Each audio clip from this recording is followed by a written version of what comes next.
Sound check 1, 2, 3, 4.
Good evening. My name is Kira Riley. I'm a reporter for the Arizona Capitol Times, and I'll be the moderator for this evening's debate. The Citizens Clean Elections Commission is the sponsor of this event. As the state's voter education agency, Clean Elections is the official sponsor of Arizona debates, so voters have the opportunity to hear directly from the candidates, ask questions on the issues that matter most to them, and vote informed. All registered voters can vote in the general election, which will be held on November 5th. The voter registration deadline is October 7th, and early voting begins October 9th. Voters that are watching this debate live, you can submit a question at any time by emailing debates@kc-a.com, by texting 408-840-8350, or calling 480-937-1253. We may not get to all audience questions, but we will do our best. Tonight, we'll be hearing from candidates in Legislative District 8, which covers Tempe, Scottsdale, Phoenix, and the Salt River Pima Maricopa Indian community. We will kick off the evening by hearing first from the candidates in the Senate by party, who will debate their opponent for approximately an hour. Then we will move to the House candidates and conclude around 8 p.m. Only the candidates currently debating will appear with their cameras and microphones on. So candidates, you will have 1 minute for your opening and closing statements and 1 to 2 minutes for your responses to voter questions. We encourage an open exchange of dialogue between opponents. If you feel the need to respond to another candidate's comments after they conclude speaking, you may do so. I may limit responses for time management purposes. And we remind the candidates and the audience that this is a respectful, courteous, and professional environment. Our goal tonight is to connect candidates and voters so our electorate may vote informed. So on to candidate introductions. Candidates running for the state Senate are Republican Roxana Holtzapfel and Democrat Lauren Kuby. In the House, voters get to vote for 2 candidates. Your candidates are Democrat Brian Garcia, Democrat Janine Connolly, and Green Party candidate Trey Rook. Republican candidate Caden Darrow was invited but declined to participate. So let's start with our Senate candidates. The order in which the candidates will speak has been determined by alphabetical order by last name, starting for opening comments. So closing comments will go in the reverse order. So Ms. Holtzapfel, will you start with opening remarks, please? You have 1 minute. Thank you. My name is Roxana Holtzapfel. I'm a second-generation Cuban and Puerto Rican. I'm a mother, a wife, a daughter, and soon-to-be grandmother. I'm a former police officer and business owner. While in the police department, I received an award for my dedication to helping women of domestic abuse find safety from their abusive partners. The other party has had their chance in this district now for nearly 20 years, and all they have given us is more crime and higher costs. Many of our small businesses have shuttered, and our children are not safe. It's time for a new voice to represent all of the residents. I'm dedicated to supporting your values, protecting our children, and restoring your economic standard of living. Thank you. Thank you so much. All right, Ms. Kuby, you have 1 minute. Hi, I'm Lauren Kuby. I'm a former Tempe Vice Mayor and Council Member and ASU Global Future Scientist, and I'm running to represent a progressive district that includes the parts of Tempe, Scottsdale, Phoenix, Mesa, and importantly, the Salt River Pima Maricopa Indian community. As a council member, I was a proven advocate for environmental, consumer, and worker protections. I spearheaded Tempe's climate action plan, as well as innovations in water conservation, solar energy adoption, and campaign finance reform. At ASU, I led the Stardust Center for Affordable Homes and the Family, working to address the housing crisis. I believe that my values and vision, which embrace social, environmental, racial, and economic justice, align with the diverse communities I seek to represent in the Senate. I'm running to be a champion for climate solutions, for abortion access, democracy and voting rights, public education, worker protections, and affordable housing. These are but a few of the urgent issues we need to address in a legislature that has a clear shot at turning blue for the first time since 1965. Thank you. Looking forward to a robust discussion. Thank you both so much. All right, yeah, with that, we're going to dive right into it. So to start, we're going to start with you, Ms. Kuby. Taxes are a primary concern for voters, according to a survey by Clean Elections. Do you think Arizona's tax codes need to be changed? And if so, how? Yes, I think there needs to be much change. The flat tax, which was enacted in the Ducey administration, has resulted in $1.8 billion in cost to to the taxpayers. That definitely has to be revised. And our tax structure unfairly burdens the poor and middle class.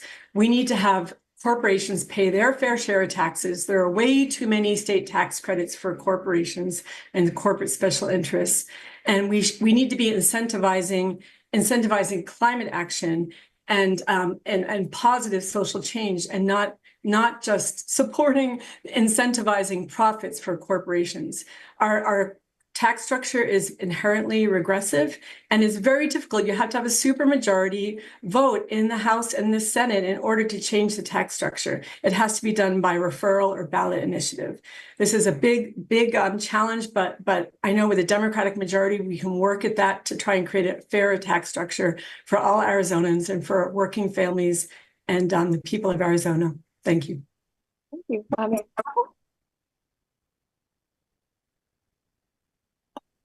So it will be my duty as a legislator to rein in overspending. Part of that requires me to sit down with our local city officials and actively listen to them and what the needs of the residents are. The needs of Scottsdale may be different from the needs of Tempe, Phoenix, Mesa.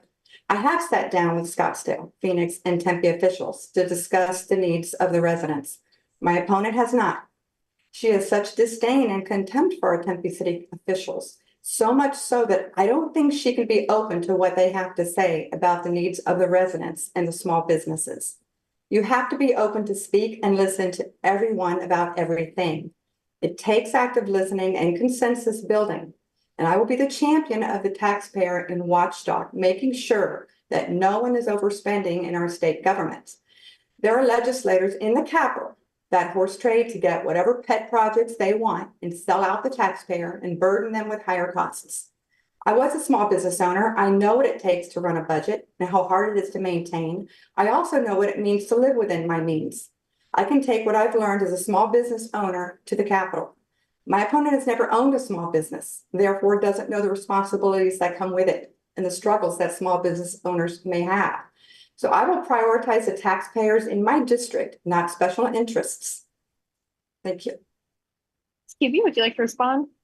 First of all, I'm an owner of Glacier Games Company. It is a small business that has strategy games, so that's entirely inaccurate. Also, far from having disdain from local officials, I applaud the work that we are doing at the city level. Cities are the incubators of innovation. This is where we have a pipeline of great ideas that we can try out in cities and advance to state action. So I'm far from having disdain for local officials. And so it's important also that my opponent answered the question, which was about the tax structure. And she did mention spending a lot of other things and kind of a word salad, but it would be good to hear about the tax structure and if she thinks it's an equitable one. Ms. Holtz-Apple, would you like to respond to that? So the thing you have to remember is that small businesses are taxed crazy. There's red tape, there's loopholes they have to jump through. There's a tax credit right now going on that expires next year. I want to see that to be confirmed. So if we can rein in the spending, it's not all about taxing corporate businesses like my opponent wants to do. It has to start here locally.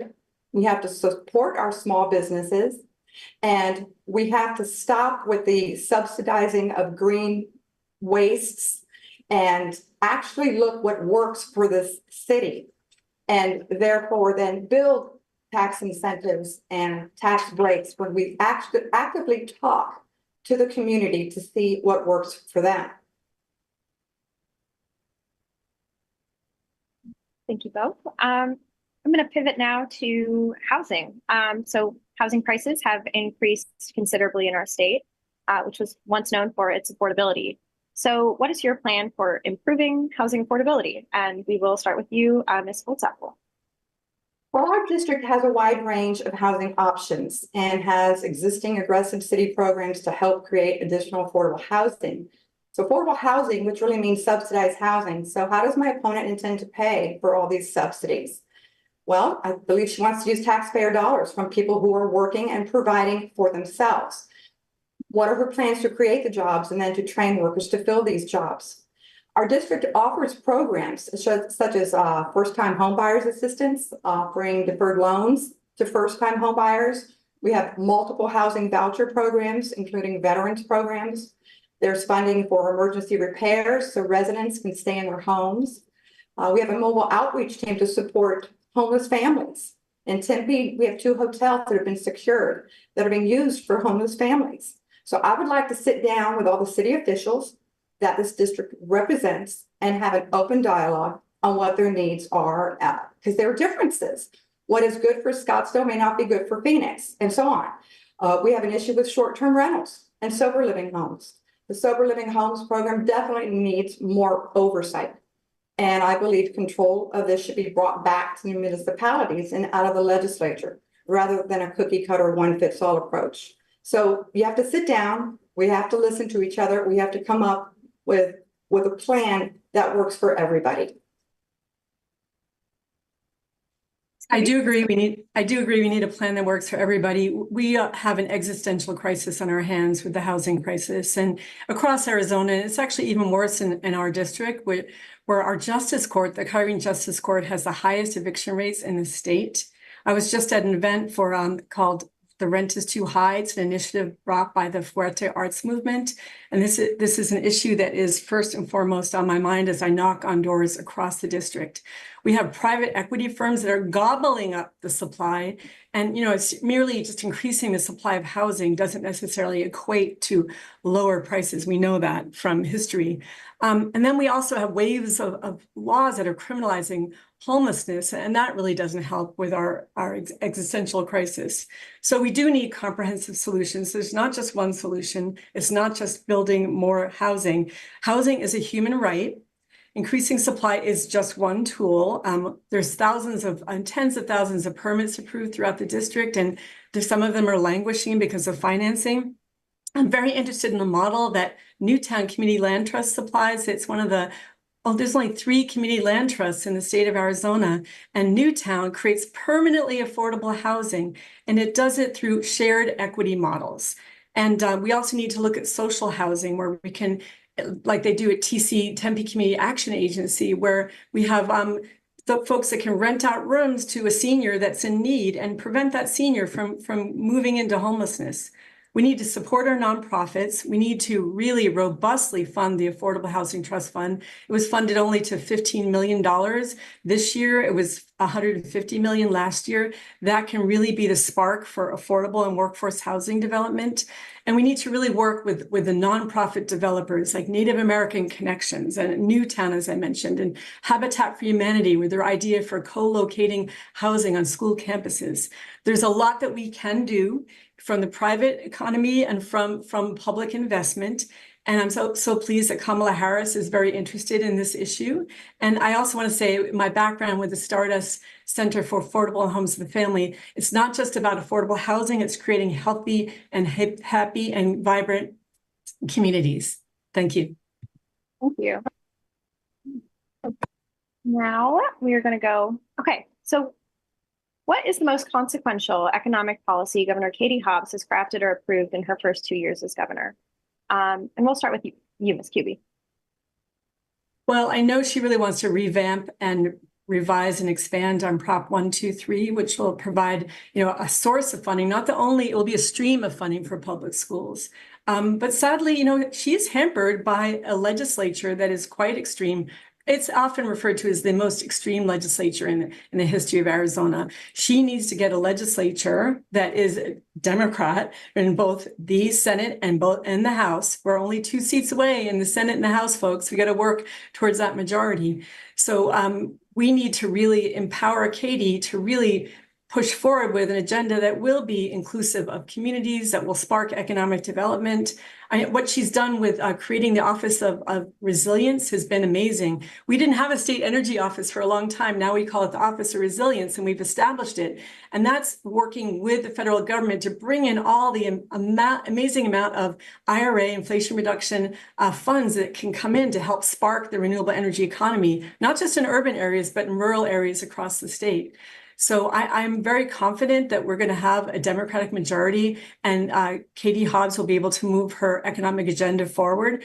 But when you have a legislature that is dead set on just defeating every possible opportunity, every possible initiative that comes forward, it's not going to be successful. Thank you. Ms. Holtzapfel? The governor has been in court since day one. Thank you. Excuse me, what did you say? Been what? The governor has been in court since day one. Would you like to elaborate on any She specific needs policies? to work for all of the people in Arizona, not just her party. That I'm hearing from my opponent that everything's about Democrat. It's about the people of Arizona. It's about Democrats, independents, Green, Republican. All of us live in this state.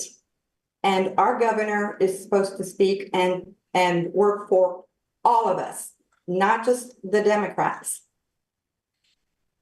I could respond to that. There is so much the governor is doing and can do with the Democratic legislature, and she's trying to do with the Republican legislature. One example is expanding groundwater protections. Right now, groundwater protections are available mostly in municipal areas.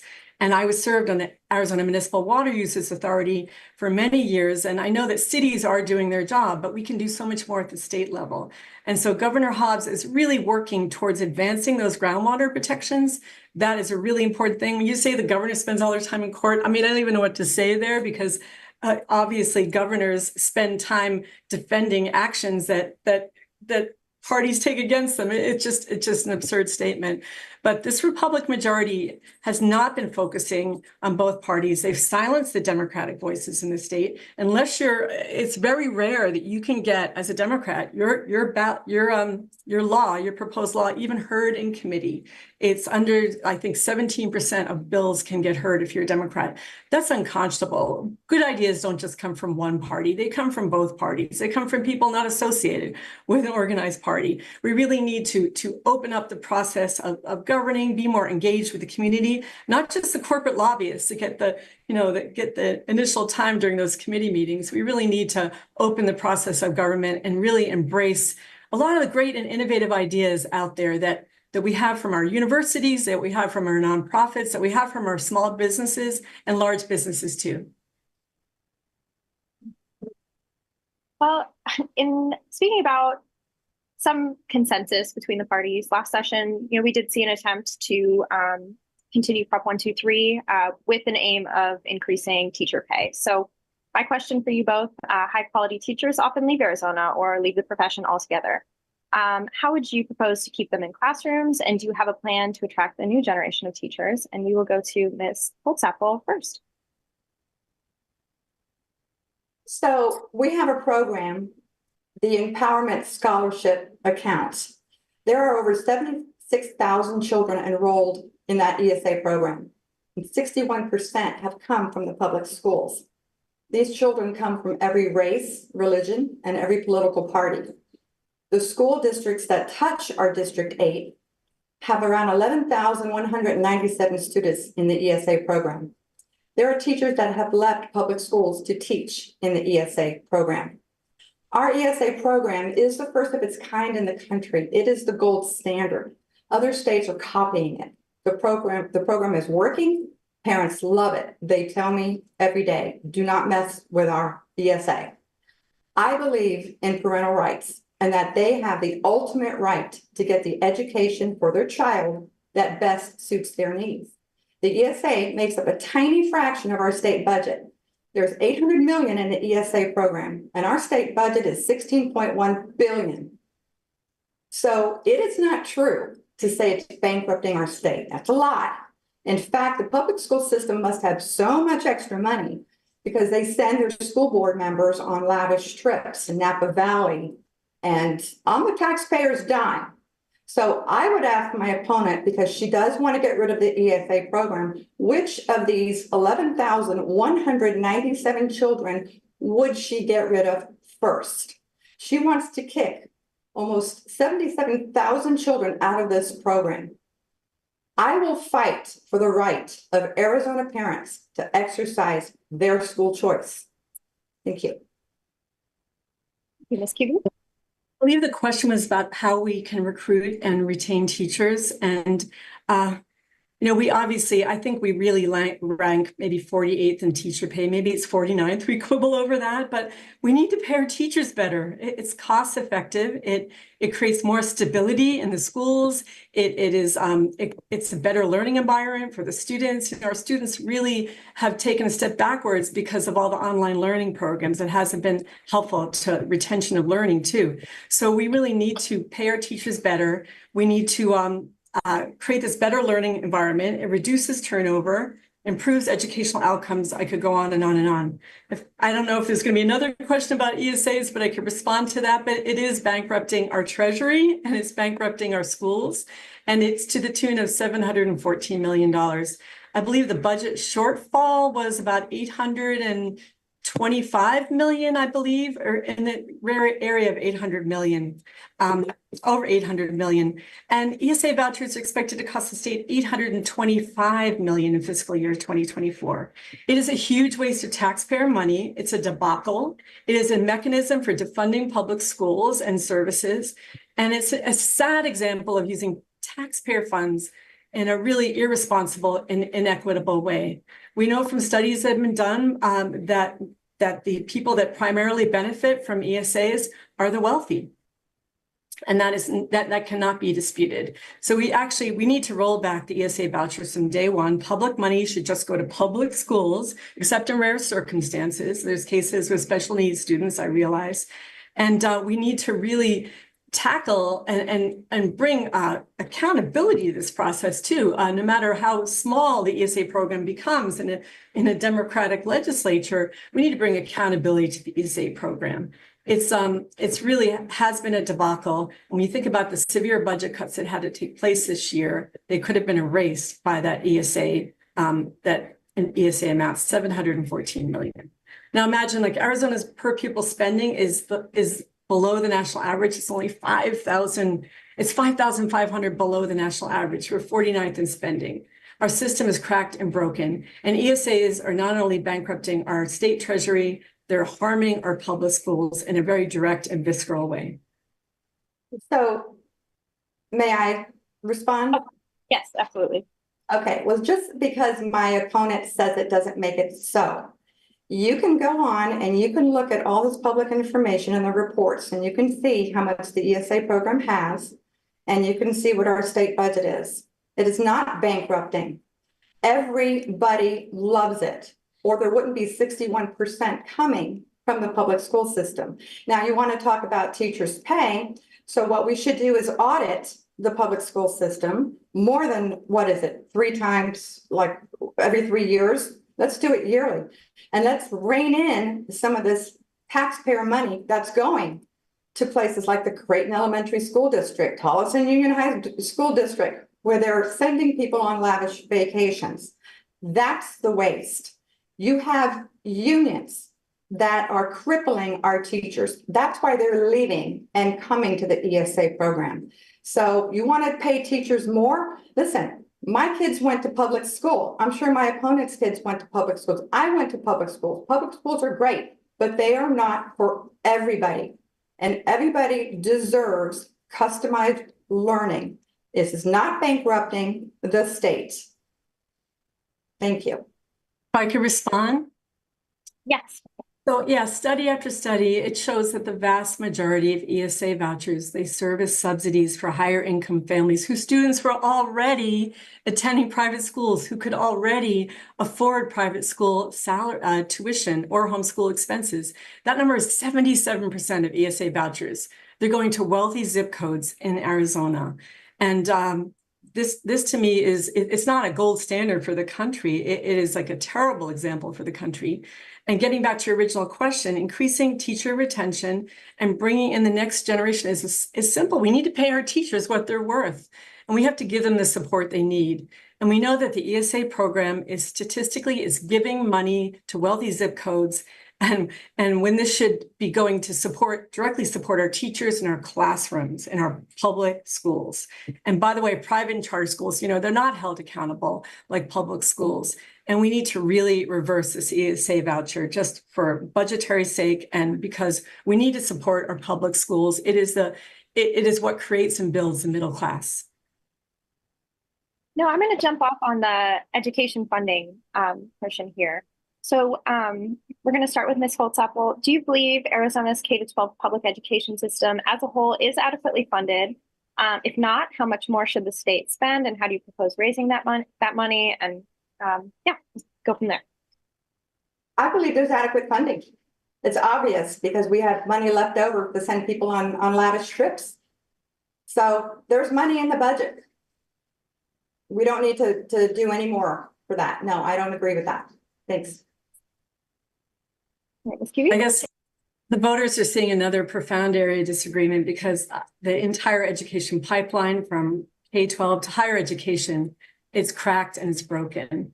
And it's made worse by a state legislature who, dominated by extremists who prioritize policies like the voucher program that undermine public education, that burden our teachers and fail our families. And then let's not forget higher education and community colleges. We've left them woefully underfunded. Our universities have been forced into an enterprise model that shifts the financial burden to the students. And then we blame those institutions for adopting enterprise model and raising the cost of tuition when they have no choice. A democracy is only as strong as its education system. And when we underfund our schools, which we do, we're 49th in the funding, we undermine the foundation of our very democracy. We need an informed and engaged citizenry to protect our democracy. So we need to get a pro-education for all budget in the next session. And the zip code that you're born into shouldn't determine the quality of the education that you receive in our state. Thank you very much. So one thing I do want to say, though, are these are not vouchers. Vouchers are illegal.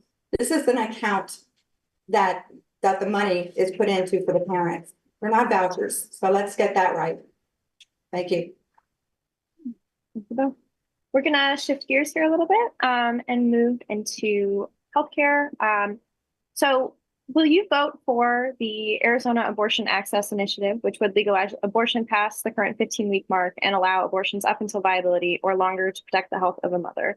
We'll start with you, Ms. Kiwi. Yes, I very much support the Abortion Access for Abortion Act, and I worked in my campaign to get a lot of signatures. And my district, when I knock on the door, that is one of the top issues along with housing that people talk about. And, we know, again, legislative extremists have worked overtime to restrict the freedoms of women and working families. And it's odd because we hear Republican extremists talk about freedom. They talk about keeping government out of their lives. But what could be more intrusive in your life than to have a politician in the OBGYN office telling you what you can do with your body? So, abortion is healthcare, and it should be legal. And it is a right. It's not a privilege. And it's shocking to me that currently we have no exception for rape or incest. So we are really looking at legislative extremism here. And I believe that the Abortion Access Initiative, it will enshrine Roe v. Wade protections in our Arizona Constitution. And but I don't think we should just stop there. There's a disproportionate impact on women and families of color when we don't ensure reproductive rights. So we have to make sure everyone is included and that their healthcare rights are protected. And I also want to dispel myths that we might hear tonight, but I hear them continually that somehow all these abortions occur in the late term, or even, as our former president said, occur after birth, which is ridiculous. But 93% of abortions occur before 13 weeks gestation. That's according to the CDC. And that's the vast majority of abortions, whether they're medical or whether taken, you take the pill, the abortion pill, they occur in the first trimester. And then 6% go between 14 and 20 weeks. And only 1% are performed at 21 weeks or more, almost always because of the health of the mother. So to me, to politicize the pain that women are undergoing and trying to not tell the truth about reproductive care and abortion rights, that is the crime here, not a doctor who provides medical health care to a patient. Ms. Holzapfel? So just so we're clear, the 1864 ban that was repealed earlier this year by Republicans was a law that was put in place by Democrats in 1977. The Democrat governor and Democrat legislature confirmed or recodified into law the 1864 ban, even though Roe v. Wade was in place. These were reasonable Democrats. 50 years later, the 1864 law was repealed by Republicans. We already have a 15-week abortion law. It requires parental consent and a licensed physician. This is common sense law for common sense people. The initiative on the ballot this November gets rid of the requirement for parental consent and licensed physician. There is no situation where a parent should and would not have the right to know what is happening to their minor child. My personal beliefs, we know my opponent's beliefs, but they should be checked at the door. So whatever the voters decide this November should and would be abided by, as the voters do have the final say. Understand, this will be forever enshrined in our Constitution, and taxpayers like you and me, we will be on the hook to pay for these abortions. You'll have no say in that. Yes.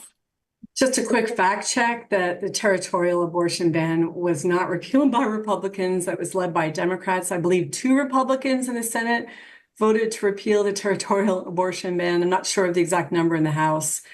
So just wanted to clarify that for the record. Thank you. It was repealed because of Republican support. And again, the 1864 law was put in place by reasonable Democrats. Thank you.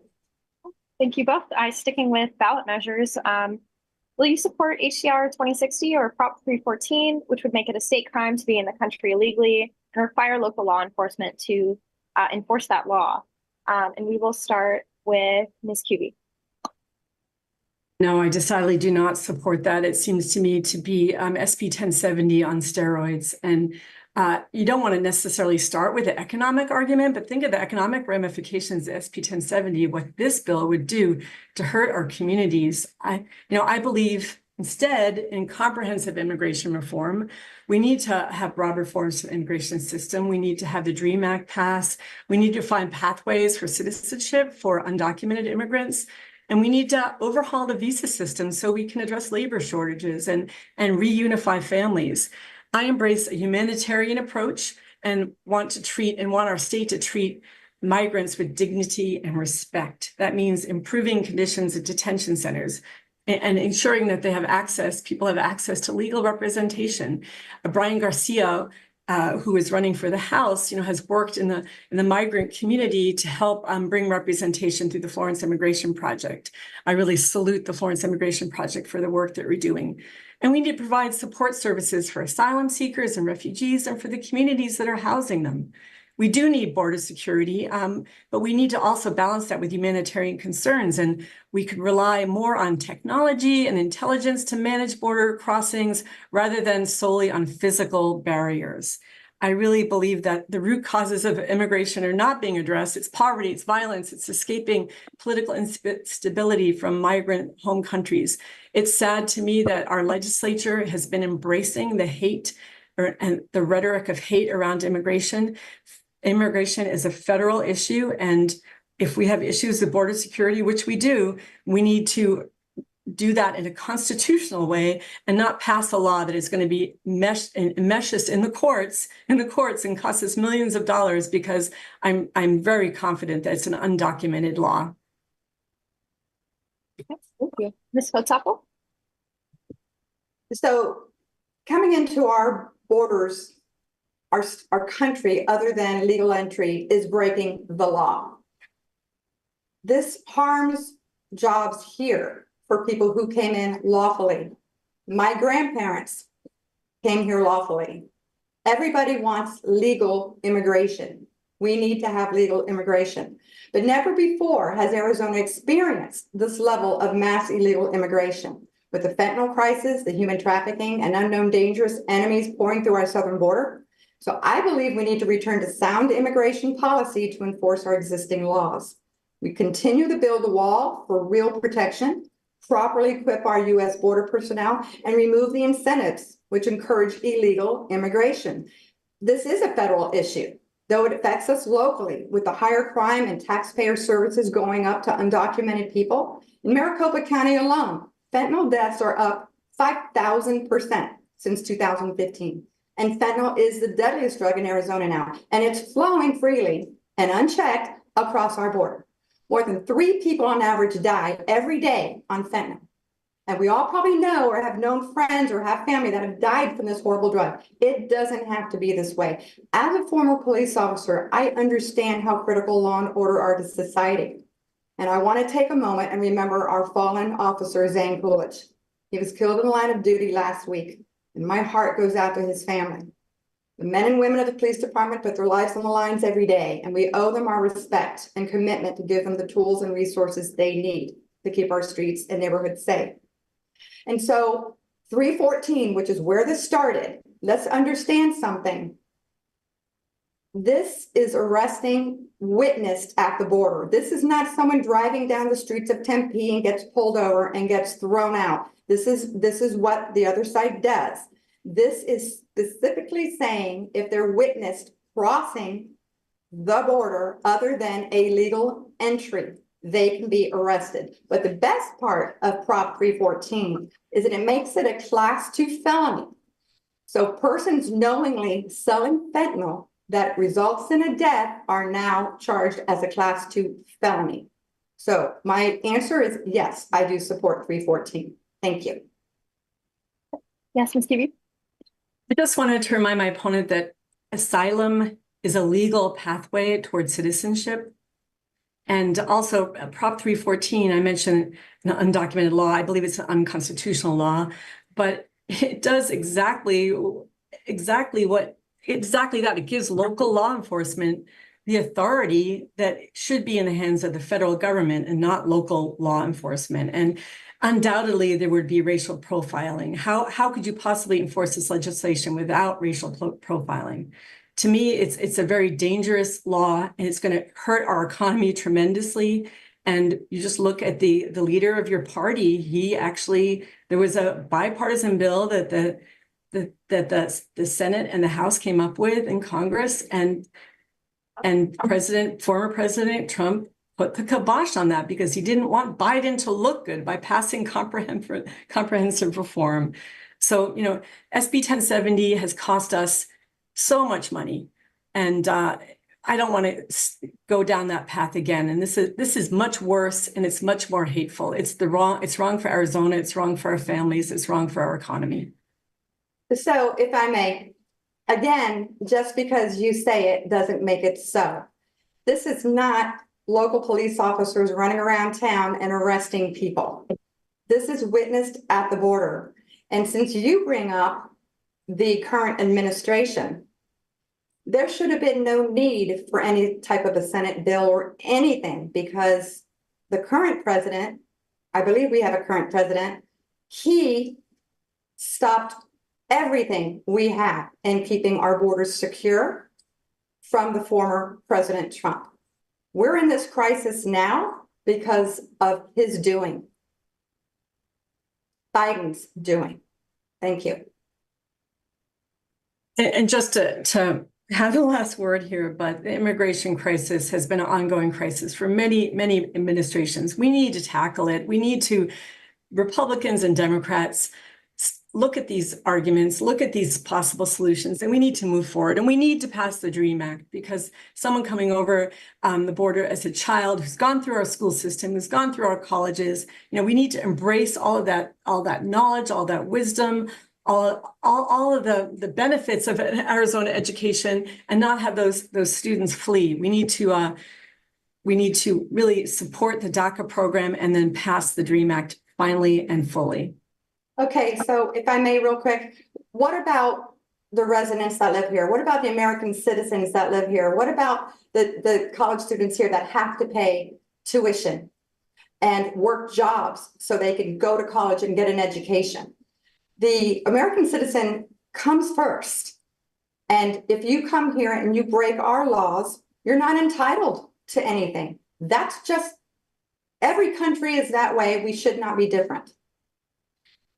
Undocumented immigrants pay far more into the system than they receive back in services and benefits. That is proven fact.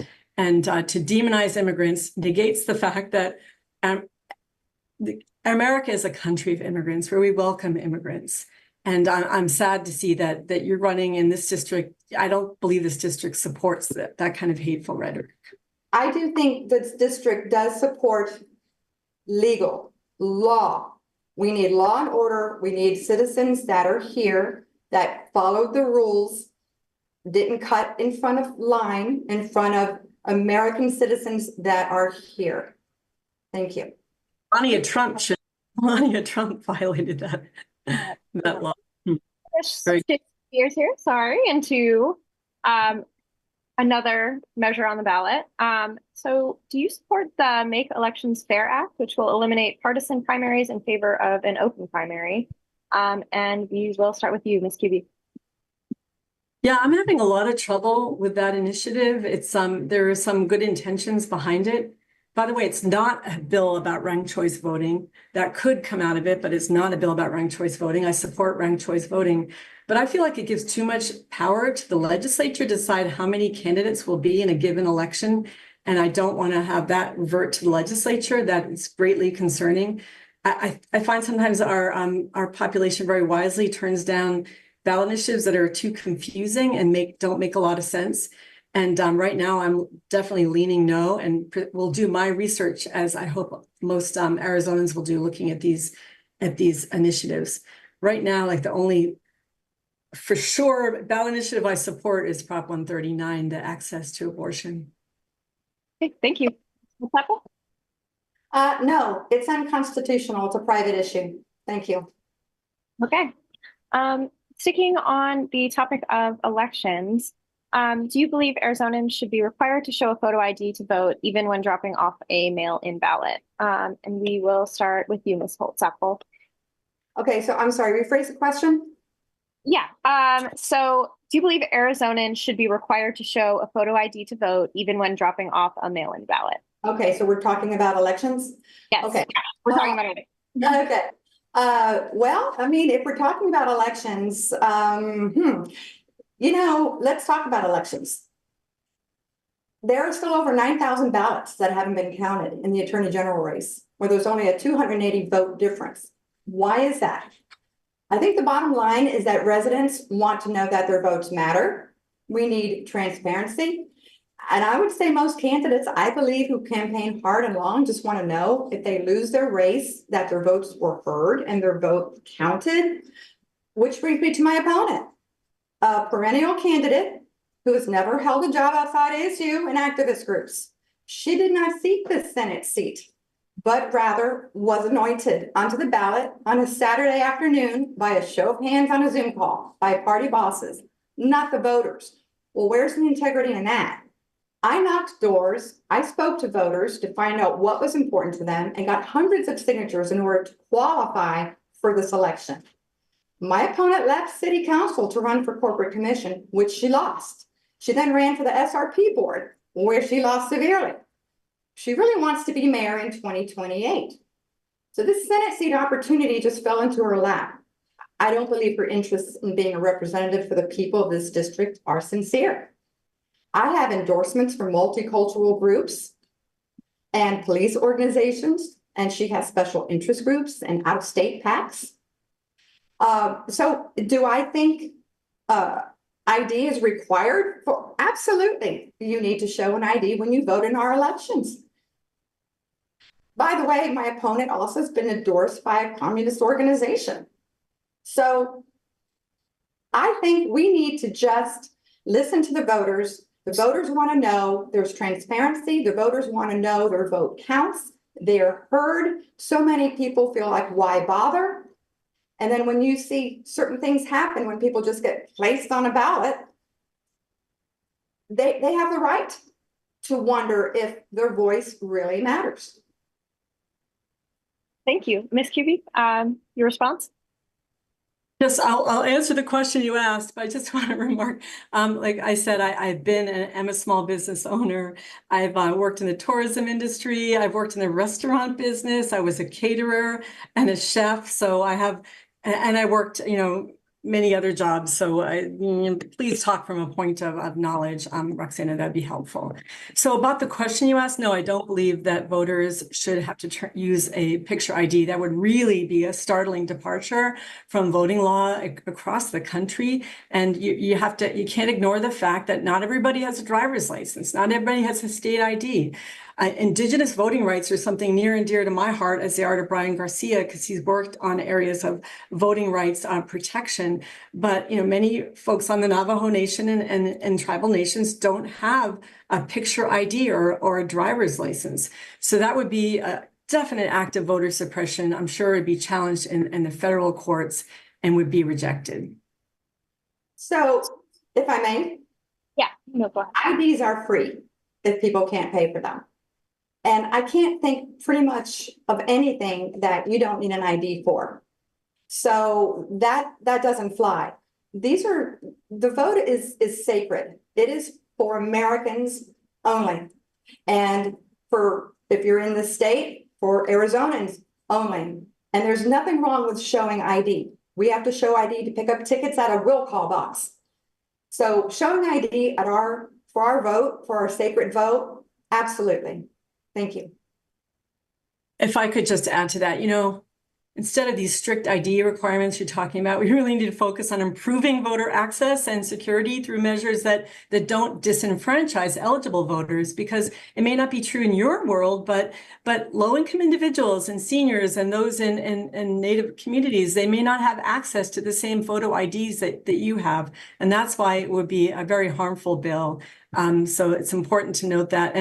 And by the way, the fact that I ran for the Corporation Commission, it's the most important office no one's ever heard of, folks. So be sure to vote for Jonathan Hill, for Yelenia Aguilar, and for Joshua Polachek. It's such an important, but it's a down ballot race, and we have a lot of voters that fall off. So vote the bottom up.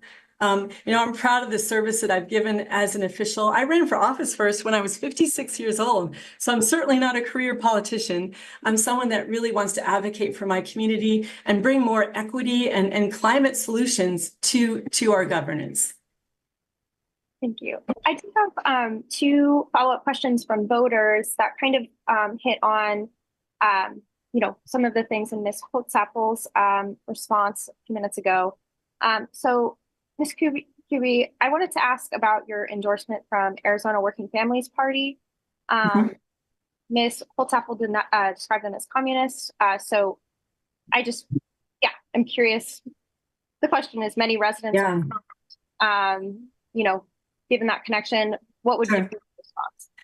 Yeah, so first I invite people to go to qbforsenate.com and look at my endorsements. I have, the physicians, the Arizona Nurses Association, Arizona Technology Council, lots of unions, lots of groups. I think there's 2 endorsements that Roxana Holtzappel has. So please look at my endorsements. I treasure my endorsements, as well as with the one with the Arizona Working Families Party. They work for social, economic, environmental, racial justice. They are representing working families in Arizona who are really on hard times, and there's a smaller and smaller pathway, narrower and narrower pathway to the middle class in Arizona, in our country. I am so proud of their endorsement and all the work they do with marginalized communities, with frontline communities, with communities that have no voice. And these communities certainly do not have a voice in the state legislature. I hope to be one of those voices for justice, for civil rights, for worker protections, for consumer protections. And so I'm very proud of the endorsement from that group. Thank you. Thank you. So if I may, my endorsements are from police departments or from multicultural organizations here locally. I'm not a politician, a career politician, and like Ms. Kuby is. She just is. So she's got out-of-state PACs. She's got out-of-state union money. All I have is the support of Arizonans. My donations are from Arizonans or from out of state for people who want to see a strong Arizona. I don't have any special interest groups. And the the Working Parties, that is a communist organization. So go to their website, check them out and what they're wanting to do. It kind of saddens me that she's so excited about their endorsement, because go to her website. She's got billions of endorsements. The only endorsement I need is the endorsement of the people of this district of Arizona. That's the only endorsement I need. Thank you. I would like to thank Roxana for throwing me that softball. So yeah, the Arizona AA NHPI for Equity, the Arizona Academy of Family Physicians, the Arizona List, which supports women candidates to run for office, AFSCME, the Arizona AFL-CIO, Arizona Nurses Association PAC, the Arizona Technology Council, Boilermakers, the Climate Cabinet, Communications Workers of America. I'm a proud member of United Campus Workers, and Moms Demand Action, Gun Sense Candidate, and Public School, SOS. Thank you so much for your endorsement, SOS, SEIU, Planned Parenthood Action Fund, and Stonewall Democrats of Arizona, the SMART Union, Sierra Club, Grand Canyon Chapter, UA Local 469, the Teamsters, UFCW, and the Jane Fonda Climate PAC. I'm so proud of all those endorsements. Thank you for bringing that up. Oh, you're very welcome. So my endorsements are the Arizona Fraternal Order of Police, Stand for Health Freedom, and an organization here, like I said, multicultural. So here's the thing too. You mentioned Planned Parenthood. Well, I'm wondering, because police departments here are really suffering. They need more officers. They need to be supported. But Planned Parenthood, you wouldn't be able to have their endorsement if you throw any support behind the police. And of course, they can't throw support behind you, or you would lose their endorsement. So I would think there's some confliction there. But if you hear all these endorsements she's so proud of, unions and the Teamsters and Jane Fonda Climate and all these things, how do they affect here? The residents here that are hurting, that need to put food on their table, gas in their cars, they want to walk the streets safely, they want to go into their parks and not have needles and human excrement all over the place. How do all those wonderful endorsements help the residents of this district? Okay, I have two questions from voters for both of you. First, for Mrs. Putzapfel, would you be able to provide your definition of communism? My definition of communism? Yes, it's a voter question. Okay, so in America, we are a free society. We go where we want, we do what we want, and we should have very little government. That's our way. And that's why people all over the world are coming to our country. They are fleeing communism, the thumb of a dictator who tells them what they can eat, what they can buy, what they can do. My grandfather left Cuba from that exact type of regime. So communism is exactly that. You will do what we say, you will buy what we tell you to buy, you will eat what we tell you to eat, you will think what we think, and you don't have a say about it. That's communism. It fails.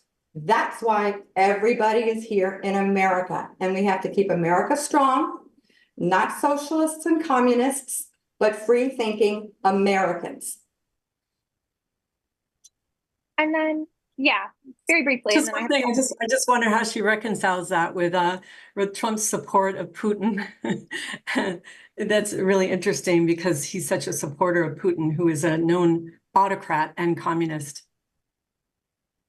So this is what you go to, right? The fact, if you're a leader and a business person, you want to talk to everybody. You don't want to be just like you and just talk to the person that aligns with you. You want to talk to even your enemies. You want to talk to these people.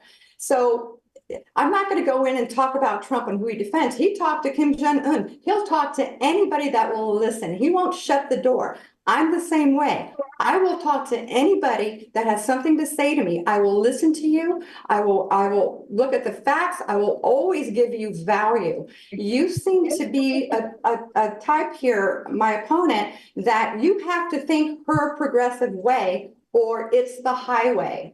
And to be a legislator, you have to be able to speak and talk to everybody and bring everybody together. That's what I want to do for this district.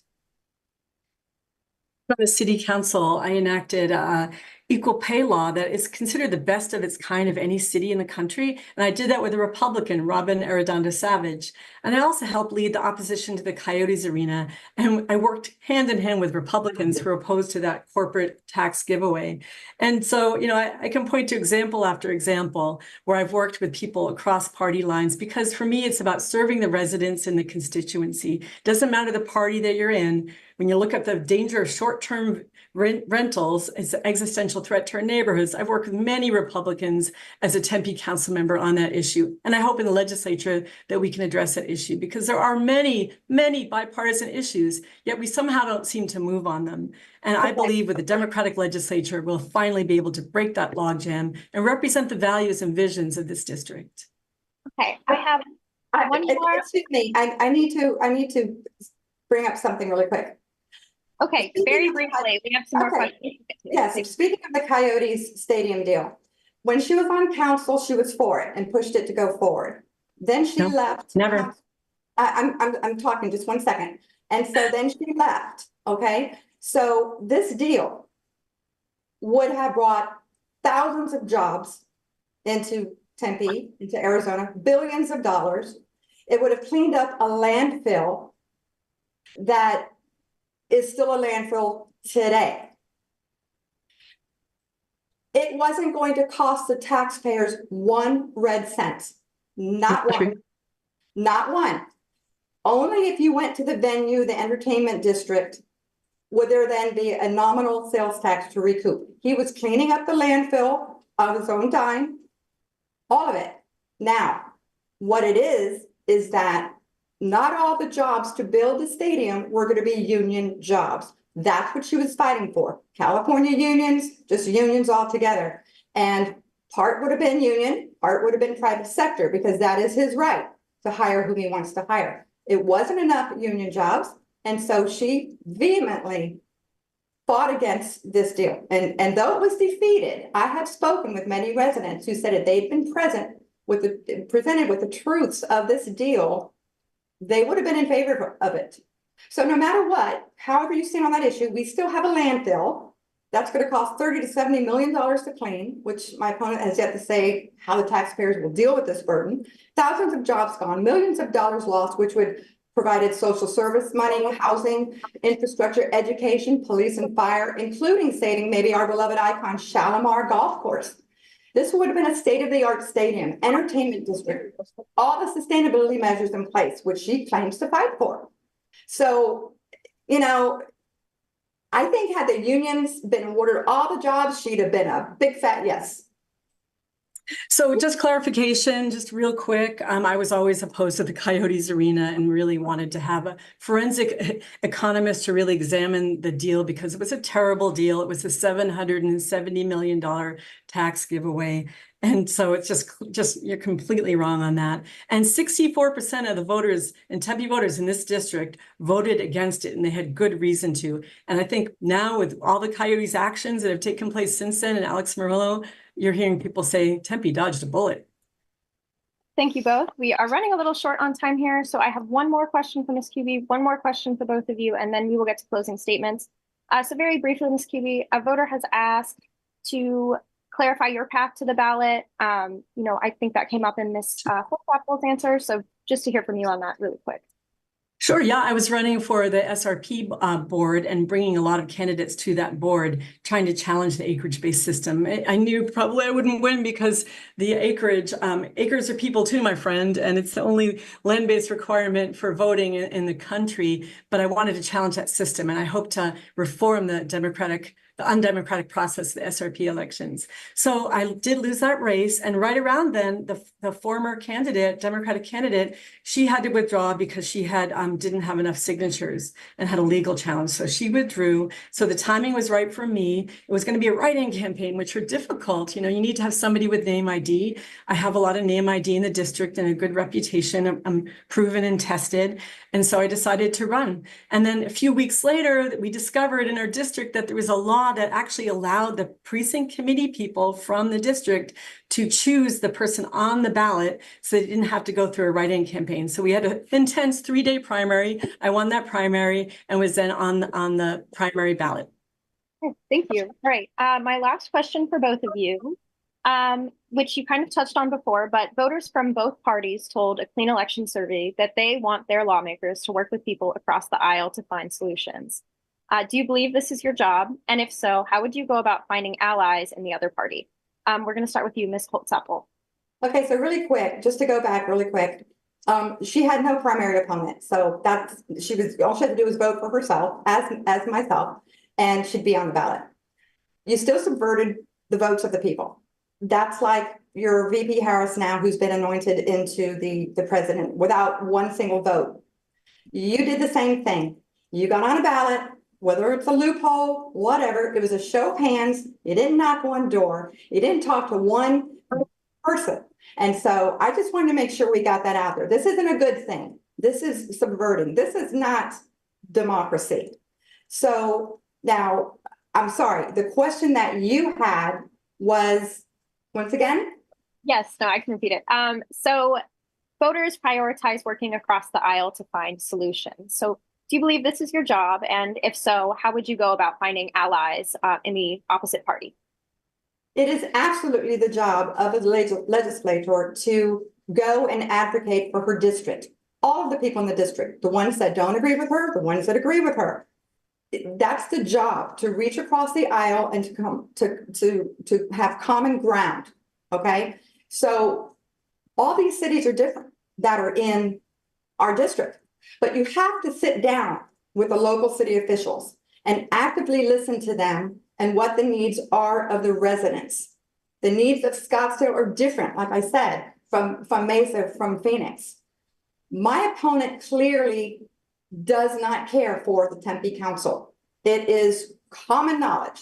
I can't imagine how she's going to sit across and do that. So yes, do we need to reach across the aisle, come to common ground, and do everything we can to make a consensus for the betterment of Arizona, for this district? You bet. I'm the person to do it, because I'm not predispositioned with all these endorsements and all these people I have to satisfy. I just have you, the residents of this district. Oh, thank you, Ms. Kuby. Your response?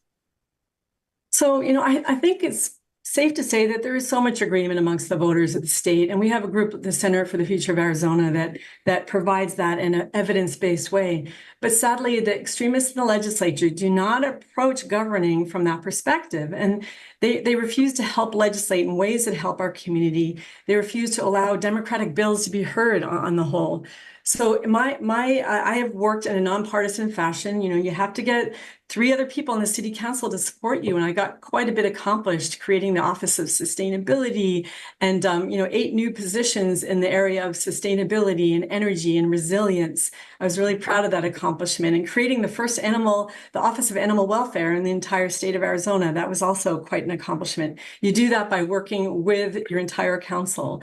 So in terms of being partisan, to me, I look for issues that I lead on values, right? So I believe very strongly in campaign finance reform. I shepherded the campaign finance reform in Tempe, and 93.4% of voters, that's Republicans, that's Democrats, that's Green Party members, that's Libertarians, 93% of voters supported my ballot initiative to keep dark money out of our local Tempe elections. We also reduced the amount of money you could give to a campaign from $6,250 to $500 at the time. It's since moved up in cost of living and such. So I will lead on values, and I will not compromise my values, but I will never let the perfect be the enemy of the good. It's important to approach legislators and see what commonalities we have with issues and with pressing issues. Like in housing, there is commonality. I believe there's commonality with unions and with worker protections, and those are the issues, and I tend to lead with and will work towards getting bipartisan support. But just be aware, this is the most extreme legislature we've had in our history, right? We need to have a Democratic legislature to really advance on the pressing issues of our day. There's just no 2 ways about it. The legislation that does get through, that Democrats are able to pass, tends to be, not very consequential or not that earth-shaking, right? But we need to really chew on some of these really important issues like groundwater management and climate action and ESA vouchers and so much that we can do in the state. And I intend to be on the Senate floor working every way I can to enact change and reform. Thank you both. We're going to move to closing statements now. Ms. Kuby, you're going to go first. You have 1 minute. Thank you so much. I'm glad to be here. And should you elect me to the State Senate of Arizona, here's what I'll do. I'll champion climate action. We know we're in the throes of the climate crisis, extreme heat, historic drought, wildfires, air pollution. So I'm going to focus on climate solutions that protect the most vulnerable in our state. With crisis comes opportunity, and we are poised to follow the lead of cities and of businesses and universities in embracing the clean energy economy. I'll fight to protect reproductive rights. I'll fight to bring forward bills that protect us from health dangers of PFAS, the forever chemical, and microplastics. I'll protect public education and roll back the ESA vouchers if given the opportunity. I'll help sponsor an omnibus labor bill for worker protections. And I'll work to protect our voting rights and strengthen the ballot initiative process, which has been weakened. And I will act on the housing crisis, empowering nonprofits and cities to build affordable housing and build healthy communities. I'm asking for your vote, and I'm asking you to urge others to vote. Please reach out to your social network, and don't just vote, vote early, because when you vote early, it helps us to get out the vote of people maybe that are less inclined to vote. In the words of Michelle Obama, do something. There's so much to be done to ensure a democratic country and to ensure that Arizona can move forward and really represent the values and visions that our state has. Thank you so much. Ms. Holtzapfel. Well, thank you for this evening. I appreciate it. You've heard two very different visions by two very different candidates. I knocked doors and spoke with the residents and asked what their needs and concerns are. My opponent did not. This is the critical tipping point if our citizens are to thrive and prosper, and it does start at the local level. We need to support our small businesses and bring back economic prosperity. We need to support and fund our police departments so our neighborhoods and streets are safe. We need to protect our children through all walks of life. I will sit down and work with our local governments. I'm committed to working for the residents of this district, not special interest groups. I will listen to all of you and your concerns and represent you with the utmost respect in the legislature. I ask for you to hire me on November 5th. Thank you. All right. Thank you both so much. Yes, for debating and participating. We appreciate your participation. We're going to take a quick break to transition to our House candidates, and we will be right back. Thank you again.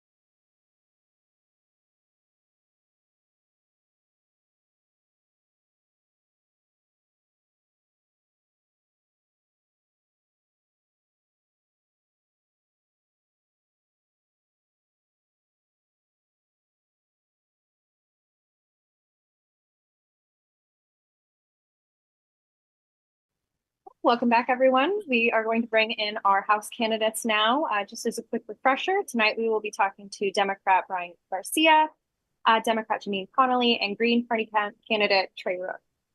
Once again, the order in which the candidates will speak has been determined by alphabetical order by last name, starting for opening comments, and then for closing comments, we will go in reverse order.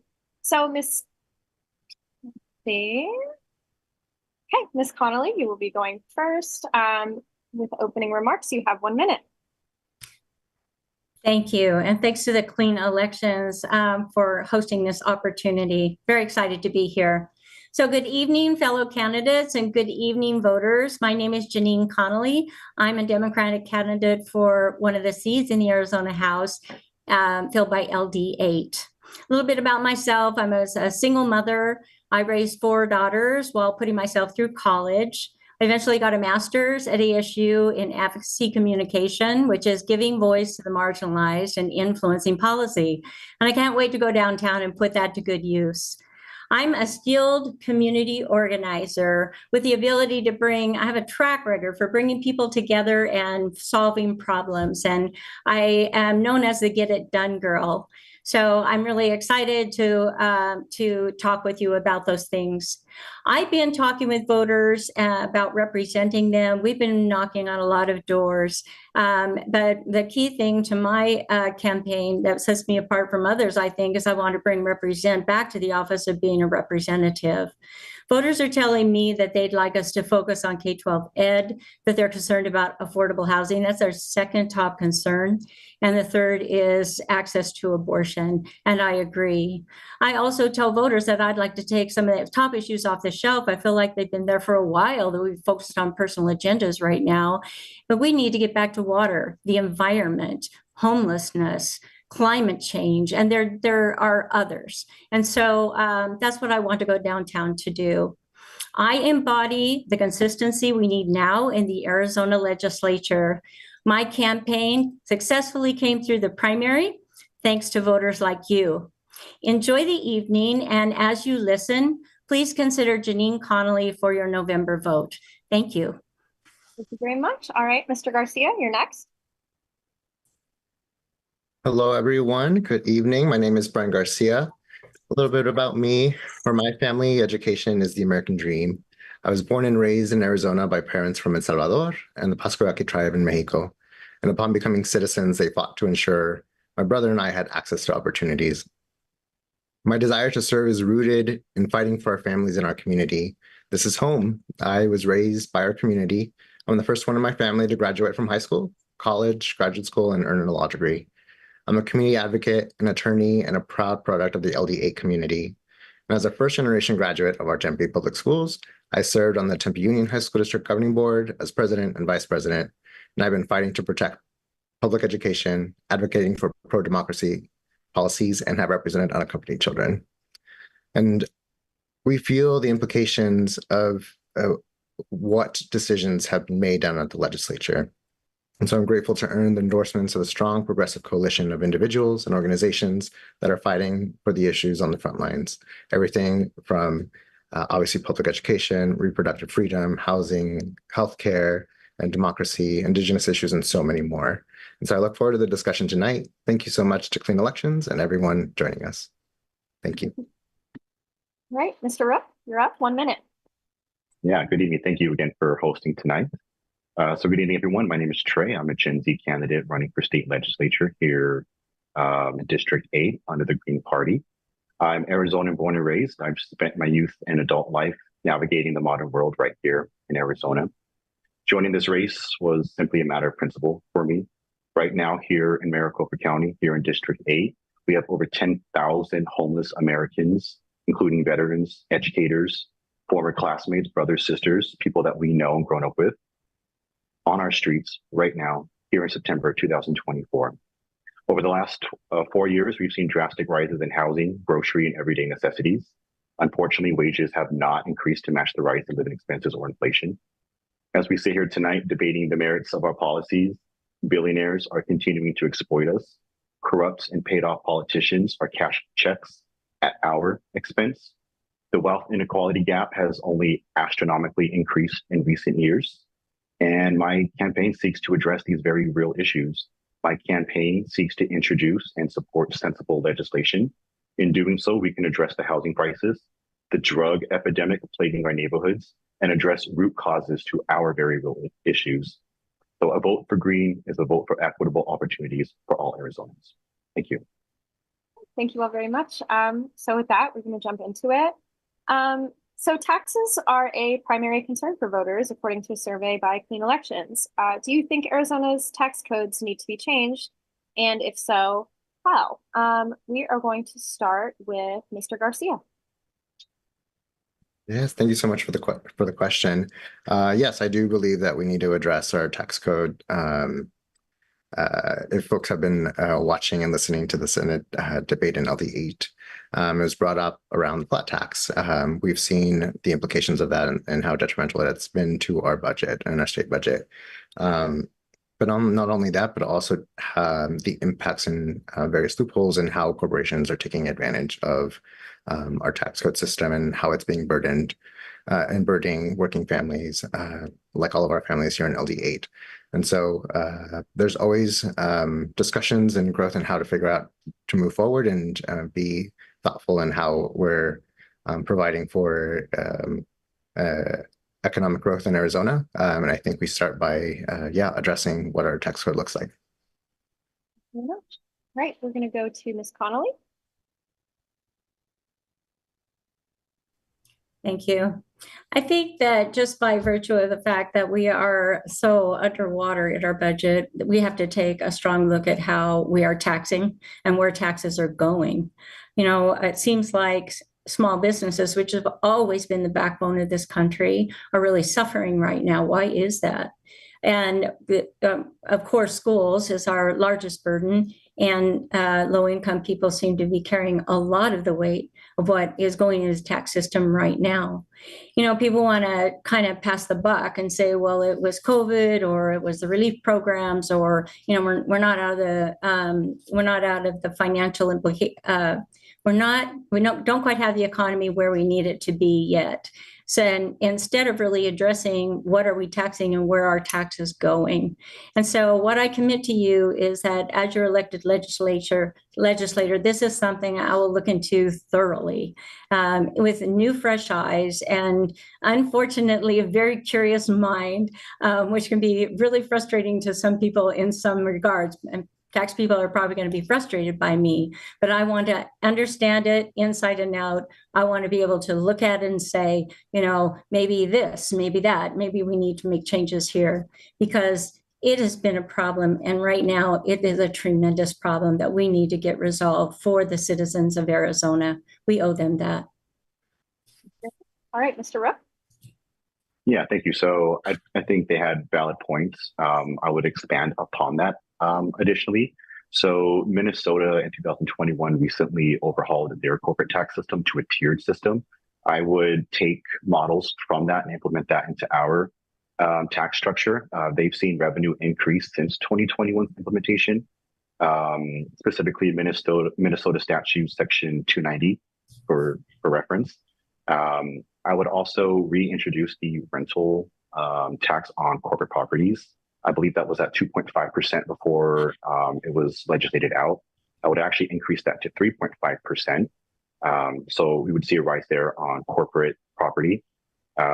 Additionally, I would also introduce a green tax. So I know that's been played around with in the House before.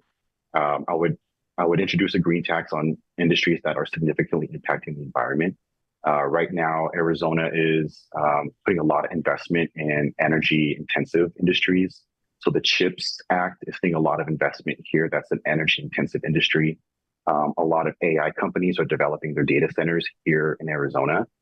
This requires lots of groundwater, lots of energy, which we don't quite yet have the infrastructure to support this just unregulated increase. So yeah, I would introduce those tax incentives, but other than that, I think they hit on pretty valid points. Thank you. Now we're moving to housing. Mr. Rook, I'm going to start with you because I believe you mentioned this in your opening statement, but housing prices have increased considerably in our state, which was once known for its affordability. So what is your plan for improving housing affordability? Mr. Rook, we'll start with you. Yeah, so there's already been a Senate bill to introduce this, Senate Bill 1471, which sought to increase the Arizona Housing Trust Fund. I would not only support that, but expand upon that greatly. That program, I believe, is only 3.5% of the entire state's budget. That is unacceptable. That should be a minimum of 10% of the state's budget, in my opinion. So I would greatly increase that, the money we're allocating to that. And I would actually be a little more extreme. So I would have rental legislation, and then I would have housing legislation to the two separate categories. For rent, I would introduce rent caps. So 1-bedroom apartments and below $800 max, 2-bedroom apartments capped at $1,200. I would also force the increase to the consumer price index. So rental companies couldn't just astronomically inflate rental prices. We've seen rents over 4 years go from this apartment, for example, that I'm in currently was $1,200 in 2020. It's now $2,000, and there's been no remodels to it. And that's very typical and common for what the average renter is looking at. I would also cap security deposits. Some rental agencies are requiring 2.5 to 3.5 times the rent for security deposit. I would limit that. And I would also limit the income requirements. So same thing, there's typically a 2.5 to 3.5 times the monthly rent to qualify for said apartment. I'd greatly reduce that to 1.5 times max. That would expand for low income to medium income earners in the rental market. I don't want to take up too much time, but I have an entire section on housing and how to limit mortgages and how to ensure builder regulations or quality. So I would introduce legislation to AZ Rock, but I will leave it at that for right now. Thank you very much. All right, Ms. Connolly, we're going to go to you. Thank you. You know, we're in a new evolution with the housing industry, and it's really getting incredibly complicated. And when I think about housing, I think about all the multifaceted elements that it touches. You know, it touches homelessness, it touches water. It's not standing out there on its own. I appreciate what Trey is bringing up, and he's getting into some interesting details. Trey, I hope you'll talk with us about those as we move forward. But I do think it's wider than people recognize, and it's really hard to tackle. I was disappointed that, you know, a lot of effort was put into this last session, championing, you know, figuring out how to get down to this. And I was very disappointed that one of the bills didn't come through. But I think that it is the beginning of a good and strong discussion. I would kind of recommend the Piranha approach. I think it needs a lot of collaboration, and I think it needs a lot of help from various departments at the state level, and also from what I would consider the brave developers who are trying, you know, new projects. It's really interesting to see what's being introduced in South Scottsdale. Fantastic project going through design and review. Is an incredibly brave project. So part of this is figuring out, you know, striking the balance between what is affordable housing and what is appropriate for developers, and what developers can live with. I also feel really strongly that a balance needs to be struck between state oversight and the cities and towns. I believe it or not, the people in Apache Junction love Apache Junction. They moved out there for a reason. They love their 2-acre lots and their privacy, and they love their horses, etc. They don't want to be Tempe, and vice versa. So I think the majority of control needs to stay in the hands of the local jurisdictions. But we do need to all work together to resolve this as quickly as possible. Voters are really suffering. They talk to us at the door, and it isn't just younger voters, it's older voters. We have a lot to take on when it comes to housing. Thank you. Mr. Garcia? Yeah, thank you to both Trey and Janine. Both bring up great points and valid points, and things I think, to Janine's point, we should explore, because housing, as it was mentioned, is a very complex, very pressing issue. I mentioned this in the primary debate back in, I forget, it was July or June, but that, you know, so many of us can't afford housing, and as it was mentioned, it's getting more and more expensive. And so with respect to policies, yes, I agree with a majority and handful of things that were shared. One thing I would like to add is rent stabilization. We've seen rent just go and become so unaffordable, and just go more to the pockets and profits for corporations rather than actually providing the housing. A few weeks ago, I was, as a former fellow of the Flynn Brown Fellowship, there's an annual conference that always happens, and got to talk with one of the council members up in Lake Havasu, and brought up his concerns regarding Airbnb rentals and how, to Janine's point, felt like they did not have really much control locally when it came to what was happening and how things were moving forward and how to regulate and work with homeowners, et cetera. And so that resonated to me. And the reason I bring it up now is because we see so many parallels here happening in LD8. And to points that were raised, being able to identify those, and we're seeing folks being priced out of our communities. If I were to move into Tempe or LD8 today, I could not afford that. I'm grateful and in a position of privilege to be able to do that, but this was not the case, right? And so there's so many different elements to it, and certainly we should not be criminalizing homelessness, amongst other things. And so there's layers and complexities and nuances, newer ideas like cul-de-sac, who have worked to create a carless community here in Tempe, and different organizations that are working to provide different innovative ways for housing for all generations, multi-generational, and find real solutions. And so it's something that we're going to continue doing regardless of what happens, but it's a clear priority for all of us. No, absolutely. Well, thank you all. We're going to shift gears a little bit and kind of delve into education. So my first question for you, do you believe Arizona's K-12 public education system as a whole is adequately funded? If not, how much more should the state spend, and how do you propose raising that money? Be specific. We'll start with Ms. Connolly. Thank you. No, I don't think that education is adequately funded, and I always frustrated by what's going on with education, having raised 4 kids in the state of Arizona, and they came through the school systems here, which are fantastic school systems. And I don't know how they're doing it. We continually rank low, which clearly is an indication that we need more money. And I'm kind of for the European model where we put more money into the hands of teachers. I think teachers are a key, and teachers are just such a vital part of education. I was a champion of Governor Hobbs' Proposition 123 or Proposal 123, but I'm not sure. I think that the percentage may have been too high. I have read the statute and understand the State Land Trust and its contribution to education. And I think that we have to find more creative and innovative ways to work to get more money for schools. I'm concerned that the voucher program is so heavy on the budget. And I think that we have to take a long look at rolling back parts of it. And then there are guidelines besides, but right now we're just talking about the budget. And because it is the single heaviest expense that we have, we need to take a look at that, because it makes you hesitant to say, yes, we need more funding for schools. So those two things go hand in hand, and we need to resolve and work on both. Thank you. We're going to go to Mr. Rook now.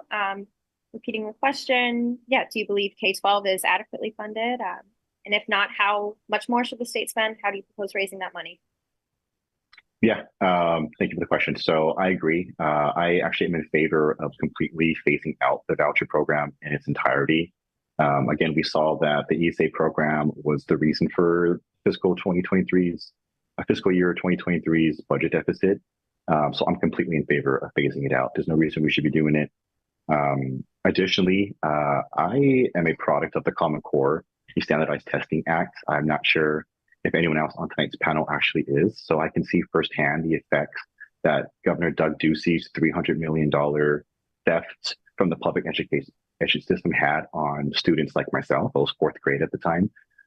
Schools severely underfunded, poor, missed out on great opportunities, education classes, didn't receive equipment for years and years because there's no money. So I actually believe in a more,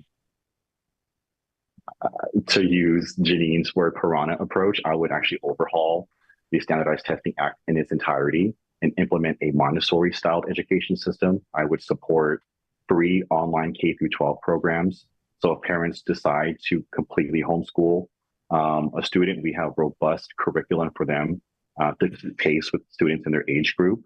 I believe this would also limit class sizes naturally, as parents would just gravitate towards that, because school shootings are a massive thing that students like myself had to deal with in the Glendale Union School District. So schools aren't safe, they're poorly funded in the state of Arizona. I'm a testament to that. I'm a testament to Common Core. I believe we need a very, very radical approach. We're 49th in education. We were 48th when I was in school.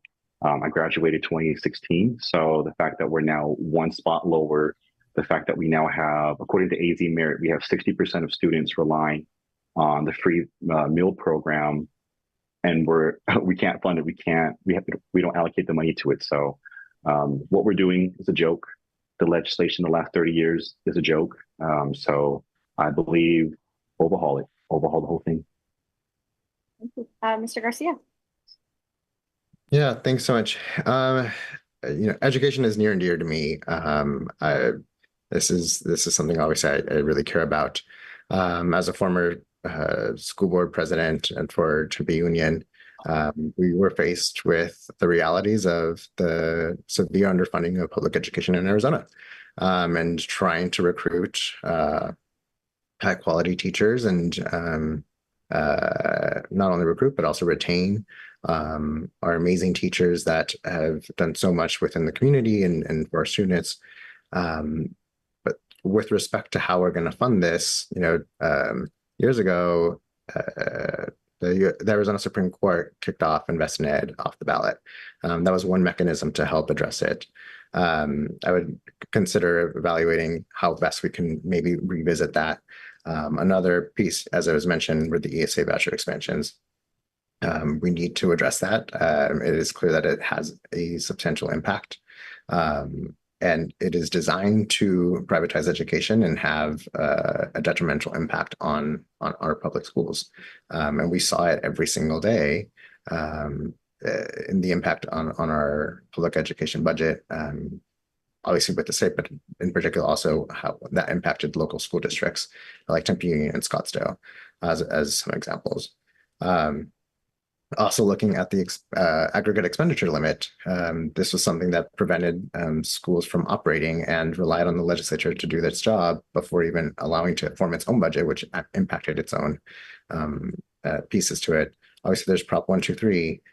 What that looks like, obviously they're evaluating how best to bring those pieces in, but not to the extent that it burdens other communities as well. But it's public education financing is such an antiquated system in Arizona and needs a complete recall. And we won't be able to do that meaningfully unless we have a truly working majority that is dedicated to funding public education. We see that time and time again. And so I'm incredibly dedicated and committed and focused to doing that, particularly because it was a lifeline for me, and how it's impacted families like mine. And so, and all of our different students that need different services as well. So it's an ongoing conversation, and I think as the job of a legislator is to evaluate all of them and represent the district as best as we can and move those solutions forward.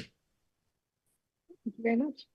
Yeah, my next question, I think all of you touched on it in some sense, but yeah, teacher retention and recruitment. So high quality teachers often leave Arizona or the profession altogether.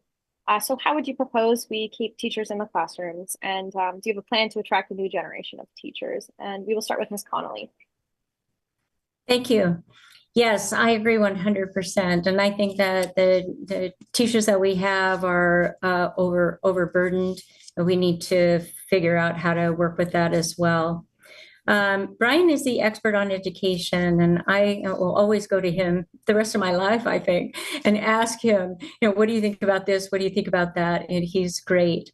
I appreciate that and say that I want to use him as a subject matter expert because the program that I'd like to work on would be community college. And in doing that, keep this whole. So at the community college level, we want to bring training in, right? We need to make an effort to make sure that tuition remains affordable for Arizonans. if you're a native to Arizona, you hopefully are familiar with the term Tempe Normal, which is something that we say about ASU that refers to being an affordable school for all teachers. And, we want to probably establish that across the state within the community college system, make sure that all community colleges are accredited and can do that unburdened. And make sure that our service level people, and really teachers and nurses and firefighters, et cetera, can come out of community colleges now with a 4-year degree and far less debt. And it's important to put measures in place to protect that and make sure that that can happen. The silver lining of all of this is tech. That tech certification could move to community colleges and could be affordable to every Arizonan, and that we could do all other types of training as well to make sure that teachers are recertificated, they're teaching in their field, that they're comfortable, and that they're not grasping for concepts, so that they can bring concepts to our children and help move that forward. So the bottom line is, I always say, if we're going to use Arizona resources to support tech, and there is a tsunami of tech coming, and we are going to use Arizona resources to support tech, then every Arizonan deserves to be able to either re-educate or get a tech certificate at an affordable tuition rate. And so my feeling would be to take the needs of education to that same organization, so that across the state at community colleges, teachers can get trained, new teachers can get what they need, and that we have adequate certification for all. Thank you. We'll jump to Mr. Garcia. Yeah, thank you. This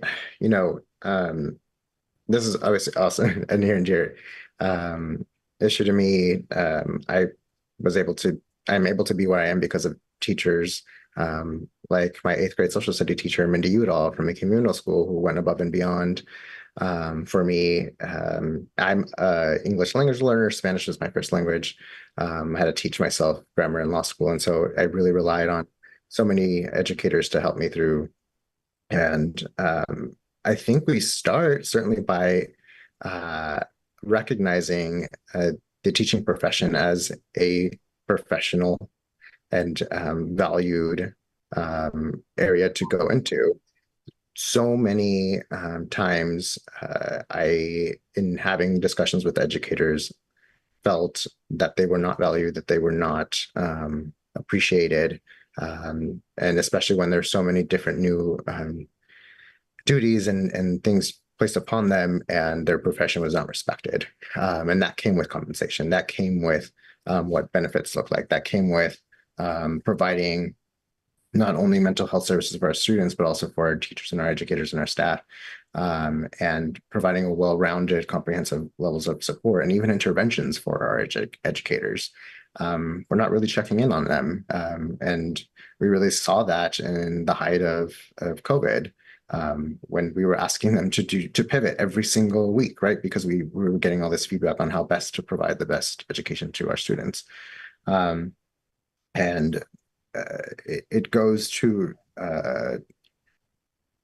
really prioritizing that. Another element that I think that I'd like to add on that Janine had brought up was tech, but I'd like to modify it and even bring in STEAM education, because I think the arts is incredibly valuable, and we are certainly not valuing it now across the state, and certainly in locally here, we're seeing cuts to arts education, and that we're seeing the impacts in our elementary schools and our middle schools, and we're going to see it soon in our high schools and colleges and universities. And to be able to provide these opportunities for all of our students is really important. And so I think it requires a wide variety of actions, and I think it's supposed and required to be led by teachers and educators themselves. We won't be able to address this issue without them, and this is something that we'll always be leaning into, and that's something that I did as president on Tempe Union High School District, and always provided some level of information and forum to be able to talk with our educators to figure out what should we do. And I was very proud that we retained so many of our teachers and recruited new teachers because we were able to pivot. We were able to adapt to the desires and needs of our students and really provide a quality education that reflected what students wanted to see and what they wanted to explore. And so there various ways to do that in terms of the details, but I always think we start with educators and lean in on their leadership and listen to them. Thank you. Mr. Rook. Yeah, thank you.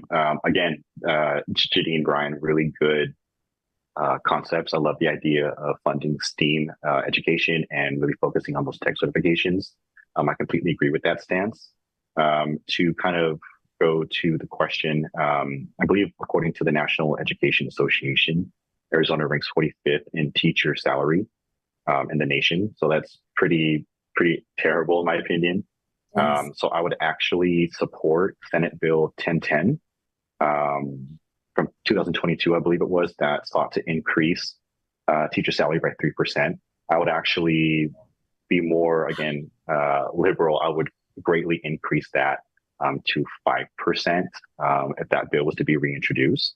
I would even take it a step further. So I would fix teacher salary to inflation. So if inflation for fiscal year 25 is 7%, I would add a 2% increase. So teacher pay would have to be 9% minimum. So it would always be a substantial rate of increase to curb the rate of inflation. So a teacher salary would never be affected by the cost of living. Also, again, funding public education in general, so teachers don't have to spend their own money to buy classroom resources. Teachers were doing it back when I was at school. They're still doing it now. Again, outdated technology just forces teachers to be more creative and just pull out of pocket.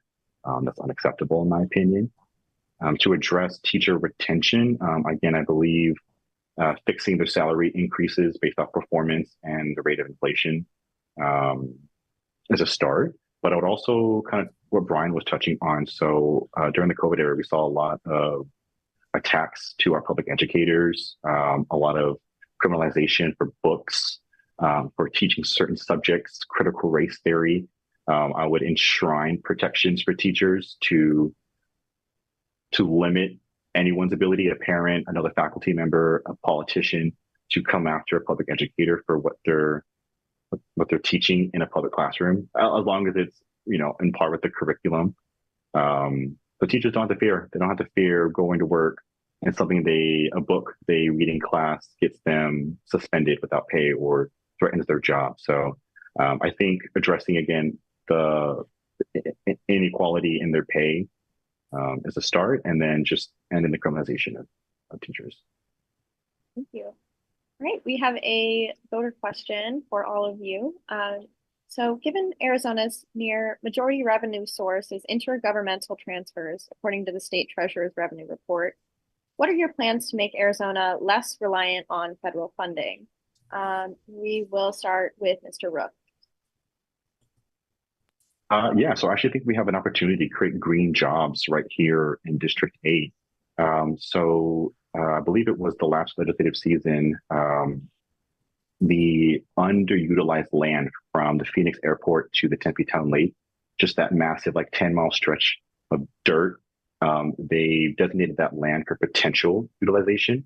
So I would take that land and completely turn it into an urban farm, creating green jobs, creating a source of agriculture, a source of food for our community, to ensure that we always have a market. We can mandate that local grocery stores like Fry's, Kroger, Whole Foods have to purchase a percentage of their produce from this state-funded farm.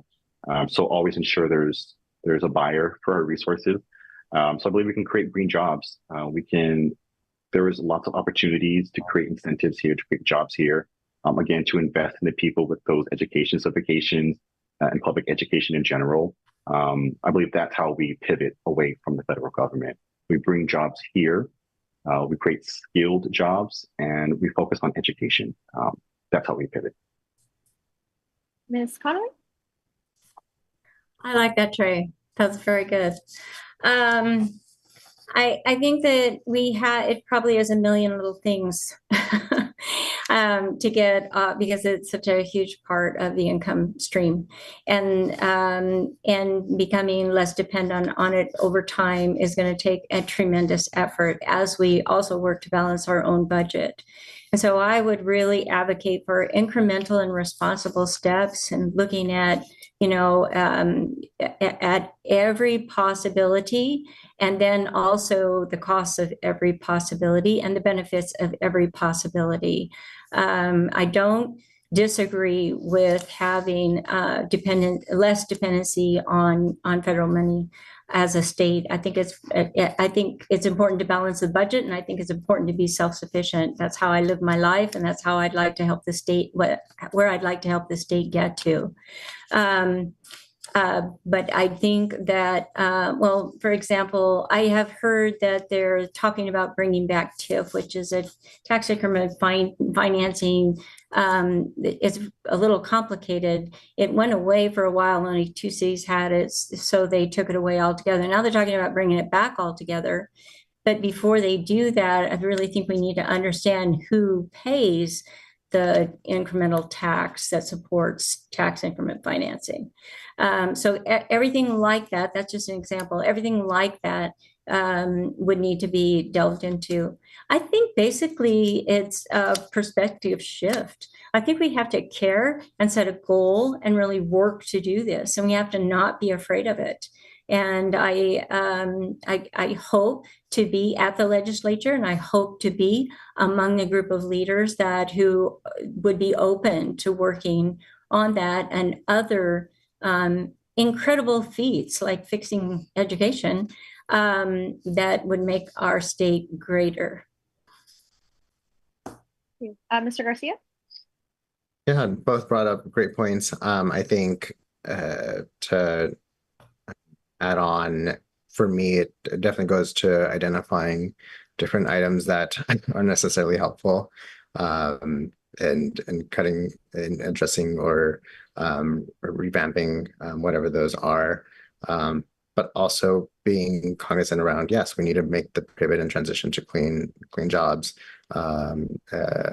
Look towards what our workforce development needs are and how we're adapting to that and pivoting to that. In addition to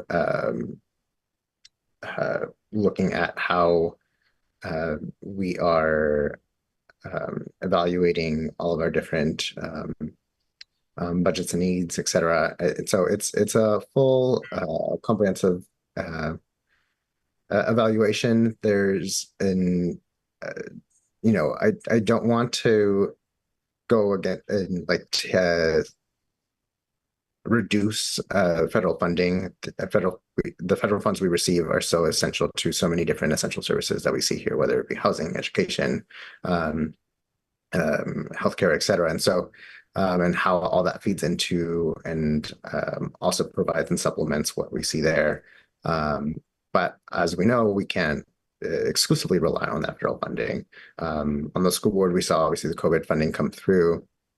And while we knew that there were one-time monies, we were able to specifically point and use those for one-time uses and not necessarily rely on them and create new programming that would require new funding after the COVID fund would run, right? And so looking to see how we're structuring these things and funding things in a meaningful way that federal funding supplements. Thank you very much. Right, we are going to shift here to abortion. So will you vote for the Arizona Abortion Access Initiative, which would legalize abortion past the current 15-week mark and allow abortions up until viability or longer to protect the health of a mother? I'm going to start with Ms. Connolly. Thank you.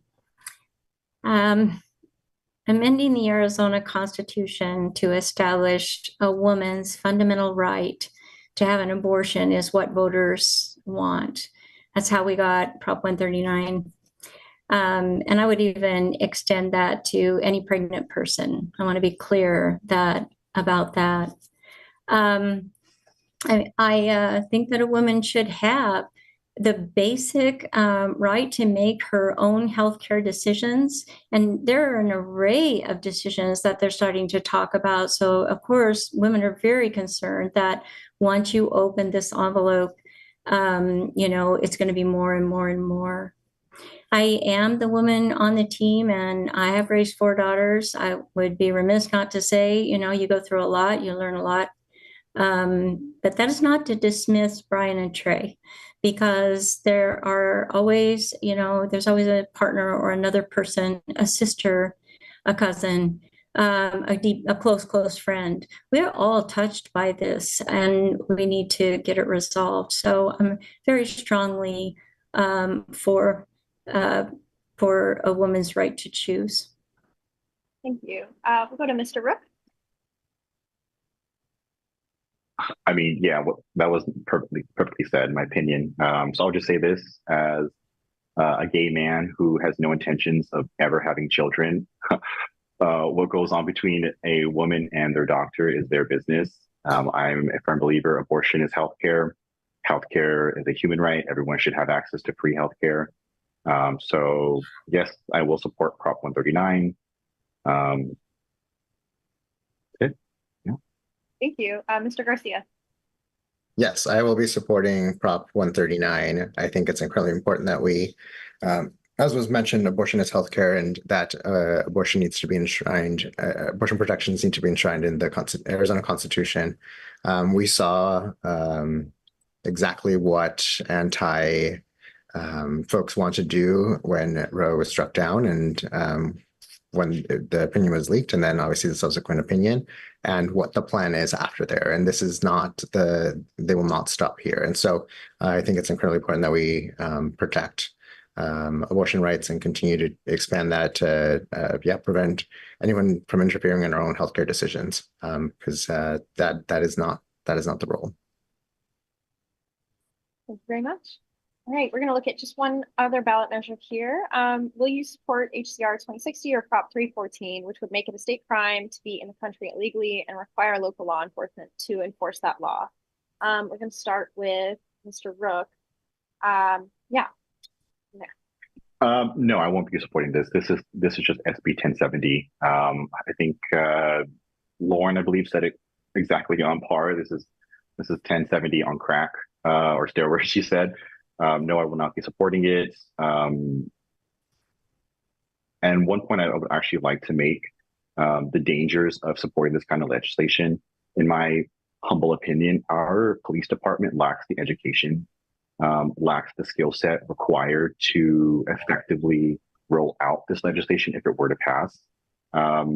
As we all know, the Phoenix Police Union is currently under the investigation of the Department of Justice. 56% of the Phoenix Police Union threatened to quit the force unless the city railroaded the department's investigation. So quite simply, this bill is dangerous. It's dangerous. The police are already profiling. The police are already inadequately handling mental health crises. In no scenario do I think our police force is capable of being fair, of being just, of obeying their oath of office. So no, I will not be supporting this simply because we lack the police force to even execute this. We'll go to Mr. Garcia. I will not be supporting Prop 314.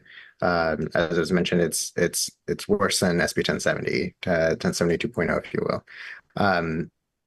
My family was personally impacted by the consequences of SB 1070, and still feeling the repercussions of that. And we saw how costly it was to the state and how dehumanizing it all has been, especially under the reign of Sheriff Joe Arpaio. This only goes even further and makes it worse. And as someone who obviously got to see it up close and personal with my own parents being pulled over and racially profiled, and myself being treated improperly, but also as an immigration attorney who represented unaccompanied children, and seeing how both my kids who were detained and released, how they were treated. And I've always come back to the value, and how you treat children is a direct reflection of your own values and how you treat others. And so this is certainly not, it is unconstitutional, and it will continue to be a very inhumane and will not be implemented as I think folks think or see what it wants to be. There's a lot of pretext in it. And so, yeah, to make it long story long, I will not be supporting it. All right, Ms. Connolly? Thank you. I agree with Trey and Brian 100%. And no, I will not be supporting 314. I would like to mention that there's a fantastic proposal at the federal level. It's a bipartisan proposal, and two of the authors of it are our own Congressman Greg Stanton and Congressman Juan Ciscomani. And if you haven't read it, I encourage you to go to Congressman Stanton's website and pull it down. It's about 4 pages are the Cliff Notes, and it's very easy to read. It's incredibly humane treatment of people coming across the border. It keeps families together. It separates the safety aspect of fentanyl and trafficking from the local community in that area. It sets up court systems. It processes and even green cards, and works to find employment as they come across the border or are staying at the border, so that when they come into the state, they're ready to go. And I think they even go as far, I read that they even go as far as setting up the ability to have your green card before you leave your country, so that it's not as difficult for you to immigrate, and you're not going through, the horrible things that we're seeing people go through. I am 100% behind the border reform proposal by these congressmen, and they have 7 or 8 others on board. And I just think it's a really incredible starting place. I know it's not final, it's a plan, but really refreshing to read. And I encourage all of you to take the time to look at it. Thank you. Thank you all. We're going to move on to water here. So Arizona's water supply from the Colorado River has been severely curtailed due to the ongoing drought. Where and how do you think the state could find more water supply? And we will start with Mr. Garcia. Sir, can you repeat the question? Yeah. So Arizona's water supply from the Colorado River has been severely curtailed due to the ongoing drought. Where and how do you think the state could find more water supply? Yeah, look, Susan. Obviously, water is a very critical and important issue. Water is life, as I continue to say over and over again. I think, I want to acknowledge the governor's efforts and the Office of Resilience to address what we see as obviously a major critical issue, not only in Arizona, but in states all along the Colorado River. There's so many different ways to do that, but my perspective is always starting with the point of protecting water rights and understanding what tribal communities have fought for, and when they're consistently in court and trying to get water adjudications. And so starting from that point and that place, but when it comes to looking at how we're protecting water for all of our communities, certainly climate change is a severe impact that we're seeing this in the rising temperatures and how that's impacting our what we have. And so, going through creative ideas similar to what Gila River has, and providing solar panels across their canals to prevent evaporation, but also to fuel their own solar energy, are some creative ideas, right, that help prompt different solutions that we can move forward. But I also think it's important to make sure that we're balancing Arizona's growth, because we should not be using so much water to expand growth to the point that we will not be able to sustain that in the future. And so being thoughtful about that. But I think that similar to various other complex issues, it requires a multitude of various layering and one size fits all is not a solution, and it requires to look at it from every single angle. And certainly with water, we're not the only ones, right? We have compacts that we work with, and how to figure that out. And it's certainly something that we're all committed to and moving forward and really addressing to make sure that we're protecting the sustainability of it. Thank you. We're going to go now to Mr. Rook. Yeah, thank you. So the Arizona Groundwater Management Act would receive several amendments if I was elected. So even though Katie Hobbs is my opposition, she's not the friend. I will give her credit. The Northeastern Arizona Indian Water Rights Settlement Act of 2024, inspired by all of the droughts in the Wilcox and surrounding areas. I love that. That is really impressive legislation. Again, decades too late in my opinion, but it's a great starting point. So I would reach across the aisle. I would support legislation like that. I would support additional investments in aquifer recharge projects. I know Tucson, Scottsdale had some recent investments, but their budget was cut in fiscal 23, I believe. I would also, there are currently canal projects. Salt River is currently under construction, expanding some canals. I would increase their funding as well as SRP, APS, ensure that our utility bills go down while they still have the means to continue constructing these vital water expansion projects. So what's it called? It is the Arizona Department of Environmental Quality. I would give them the ability to impose strict penalties on corporate entities that are just pumping out excessive groundwater usage. I know Attorney General Mays has restricted permits from some alfalfa groundwater conglomerates operating here in Arizona. So that's a great start. Again, they're still pumping right now today as we speak. So it's not really doing too much, but that's a great start. So I would just support these initiatives, ensuring that corporations are paying their fair share for their utilization of water usage, and giving ADDEC the ability to impose heavy penalties on them. Okay, thank you. Ms. Connolly? Yes, and Kira, thank you for talking about the top issues of the state. It's really exciting. So I'm just going to say, number one, not from a pipeline. We're not going to get future water from a pipeline from somewhere in the Midwest, hopefully. I understand why people looked into that, but becoming dependent, just like we just talked about federal money, becoming dependent on someone else for your water source, probably not at all a good idea.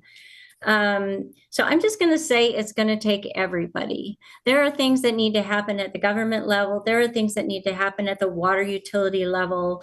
There are things that need to happen at our very personal levels. So some examples are at the government level, we need to probably have a comprehensive overview of where water is, what it's doing. I know it's very important for us to develop underground water storage.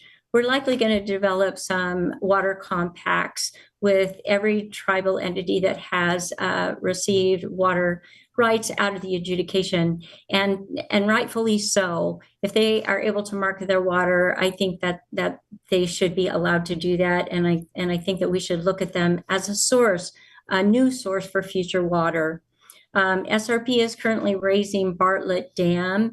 They're not doing it on their own. They're doing it with the Bureau of Reclamation. It's a huge project. They brought in over 200 stakeholders across the state to ask who wanted to look at being part of the feasibility study, part of the new water that would be captured there, which means some entities that hadn't had a new source of water in a long time, cities, towns, counties, had the ability to follow and partner and possibly buy into that project. So that was an incredible thing. That is an incredible thing, and it's moving forward slowly, of course, because it's a federal level project, but it's a surprising new source.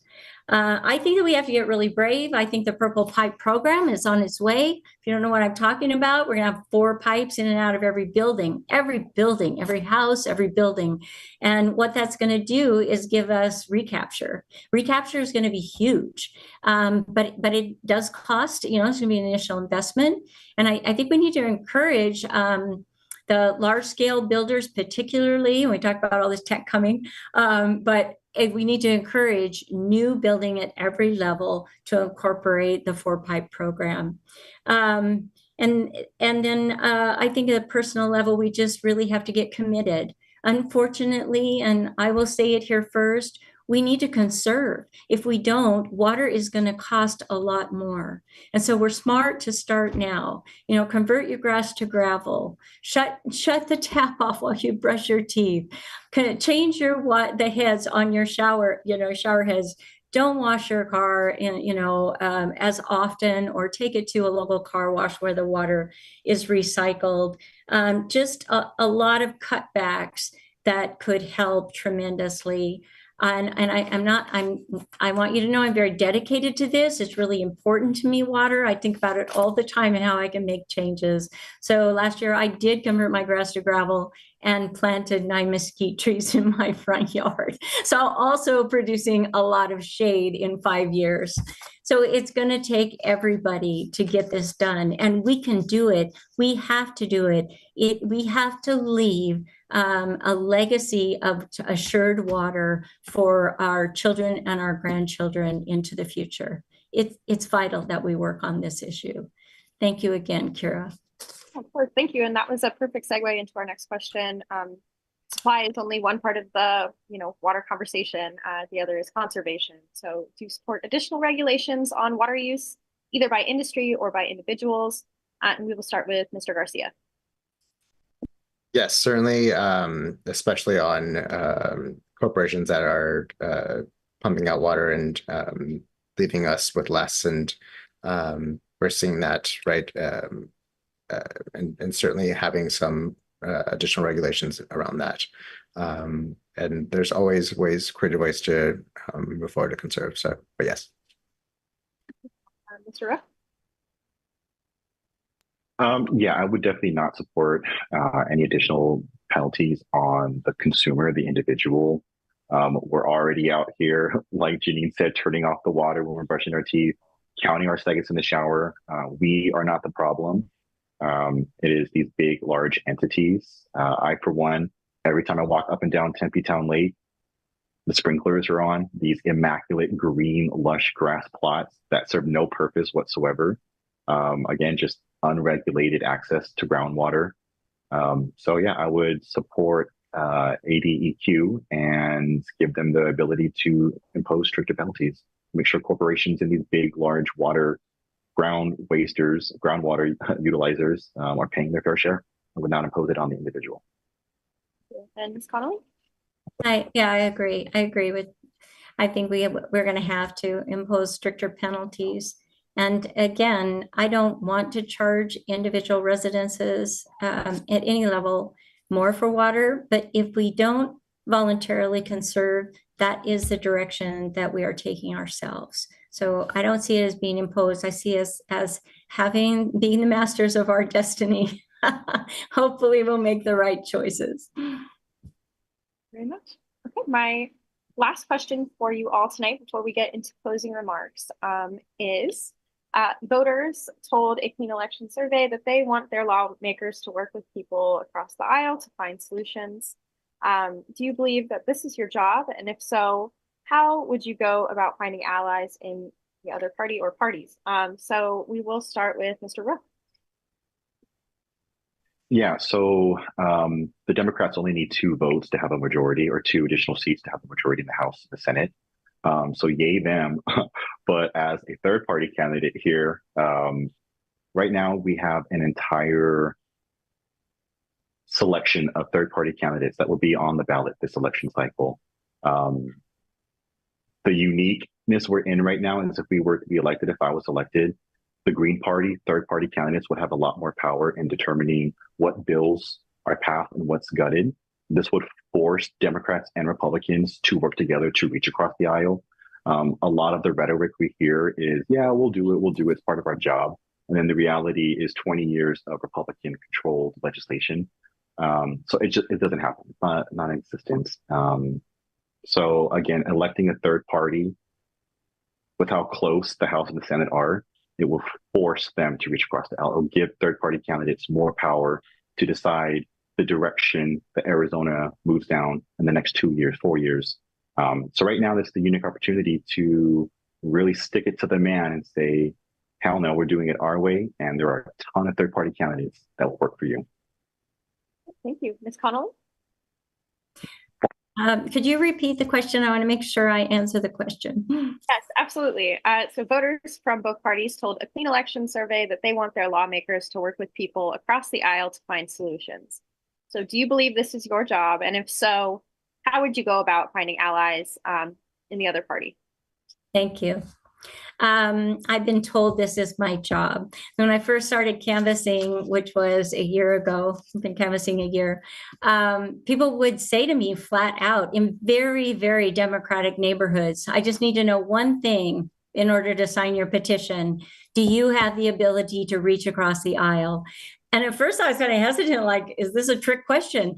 But they were absolutely serious. And so I can tell you firsthand from knocking on 7,000 doors that this is what voters want us to do. And so, yes, we absolutely have to find a way. I'll tell you how I'm going to do it. No big secret, but Amish Shah passed 5 bills last session by not taking, credit for them, by having a great idea and getting someone to run his bills. So he's going to be my subject matter expert for how to do it. But honestly, this is second nature to me. I have gone into communities with very controversial, very large critical infrastructure projects, found inroads, brought people to the table, made relationships, figured out problems, moved them forward. And I did that for 24 years, all across the state of Arizona. And so I have maybe a little bit of a leg up on that, for one, because I have relationships, but second, because I know how to reach across the aisle effectively, and I won't shy away from it. I tease everybody that I'm going to be the den mother. I'm going to tell the people that won't work with me, I love you like a den mother, but you're not tying your knots quite right. We will try a bit of humor. We'll try a bit of love, and we'll reach across the aisle to move good policy forward. Thank you, Mr. Garcia. Yeah, so one thing that I always tell folks is that when I served on the school board, we were all nonpartisan, even though we all had our party affiliations. And that was really refreshing because it required us to go and really dig into the issues on a values-based level. And so similar to my school board approach, I'm going to approach it the same way here in a values-based manner. That really helped me get things accomplished in a nonpartisan framework. And that was successful for me, particularly because we had folks from every walk of life, every political leaning and affiliation. And throughout it all, we were so productive and successful to be able to bring down and find different commonalities and values to advance the things that we all cared about, which resulted in the Luella Klein's Excellence in Governance Award from the Arizona School Board Association. And so I certainly have the experience to be able to find those common values and work not necessarily with someone you always agree with, right? And so and those you agree with, and we won't agree with on everything. And so being able to connect with folks in that manner and has always been helpful for me, especially in my professional work and working in very rural communities, irrespective of political affiliation. Thank you. All right. With that, we were going to move to closing remarks. We will each have a minute. We will start with Mr. Rook and then go to Mr. Garcia and then Ms. Connolly. So Mr. Rook, you have 1 minute. Yeah, okay. Again, thank you for hosting this tonight. And I believe, as you guys can see, there isn't a whole lot separating our campaigns or messaging. I think the difference is I've lived through the struggle. I know what it's like to be among the poorest individuals in Arizona. I know what it's like to be a family of 4 on Section 8 food stamps in a underfunded state with no social services and a poor education system. That's been my reality. I've grown up in this world. I know what it's like to be the people. This campaign for me isn't about establishing a political career. This isn't about impressing a benefactor or APAC. This is real for me. And if you tuned in this long, I know it's also real for you. So win or lose this election, the fight against the empire continues. I will be in this for the long haul. Again, win or lose this election. So I want to take the last 30 seconds of my time and do something a little untraditional. I want to take a second and just thank a couple of personal heroes that have inspired me to join this race and leave my comfort zone and again, stand against the empire. I want to take a second to thank Matt Nelson and Aaron Bushnell, who self-immolated in Washington, D.C. against the genocide occurring in Gaza. These individuals, American-born individuals who killed themselves to shine light on this atrocity, I want to personally thank you for your sacrifice and showing me what bravery looks like. To Hein, I'm sorry your cries weren't enough to sway the hearts of the world while you sat in that car for hours under Israeli gunfire. I'm sorry your cries were ignored. To Meadow Halimi, a 19-year-old Gen Z individual who was bombed on the beaches of Gaza for no apparent reason in a refugee zone, I'm sorry we didn't do enough to protect you. I'm sorry my parents, my grandparents turned their backs on humanity. But Gen Z, me, we won't do that. We're here for the long haul. Again, there are third-party candidates in this race who have no problem looking the empire in the eye and saying you're wrong. We want no more of this. And the war in Gaza has to end. So thank you to those individuals. Thank you. Mr. Garcia, you're up next. Great. Thank you so much, Clean Elections, to Trey, Janine, and even Kaden, who did not join us today. But yeah, thank you everyone for joining. My name is Brian Garcia. I'm a tested and trusted leader. I ask for your vote because there's too much at stake in this election. I've been on the front lines and in the community and will continue to be. I'm also running clean because I'm tired of working families like ours being sold to the highest corporate bidder. And so I'm grateful to earn the endorsements of a strong progressive coalition of individuals and organizations that are fighting for the issues that we care about on the front lines.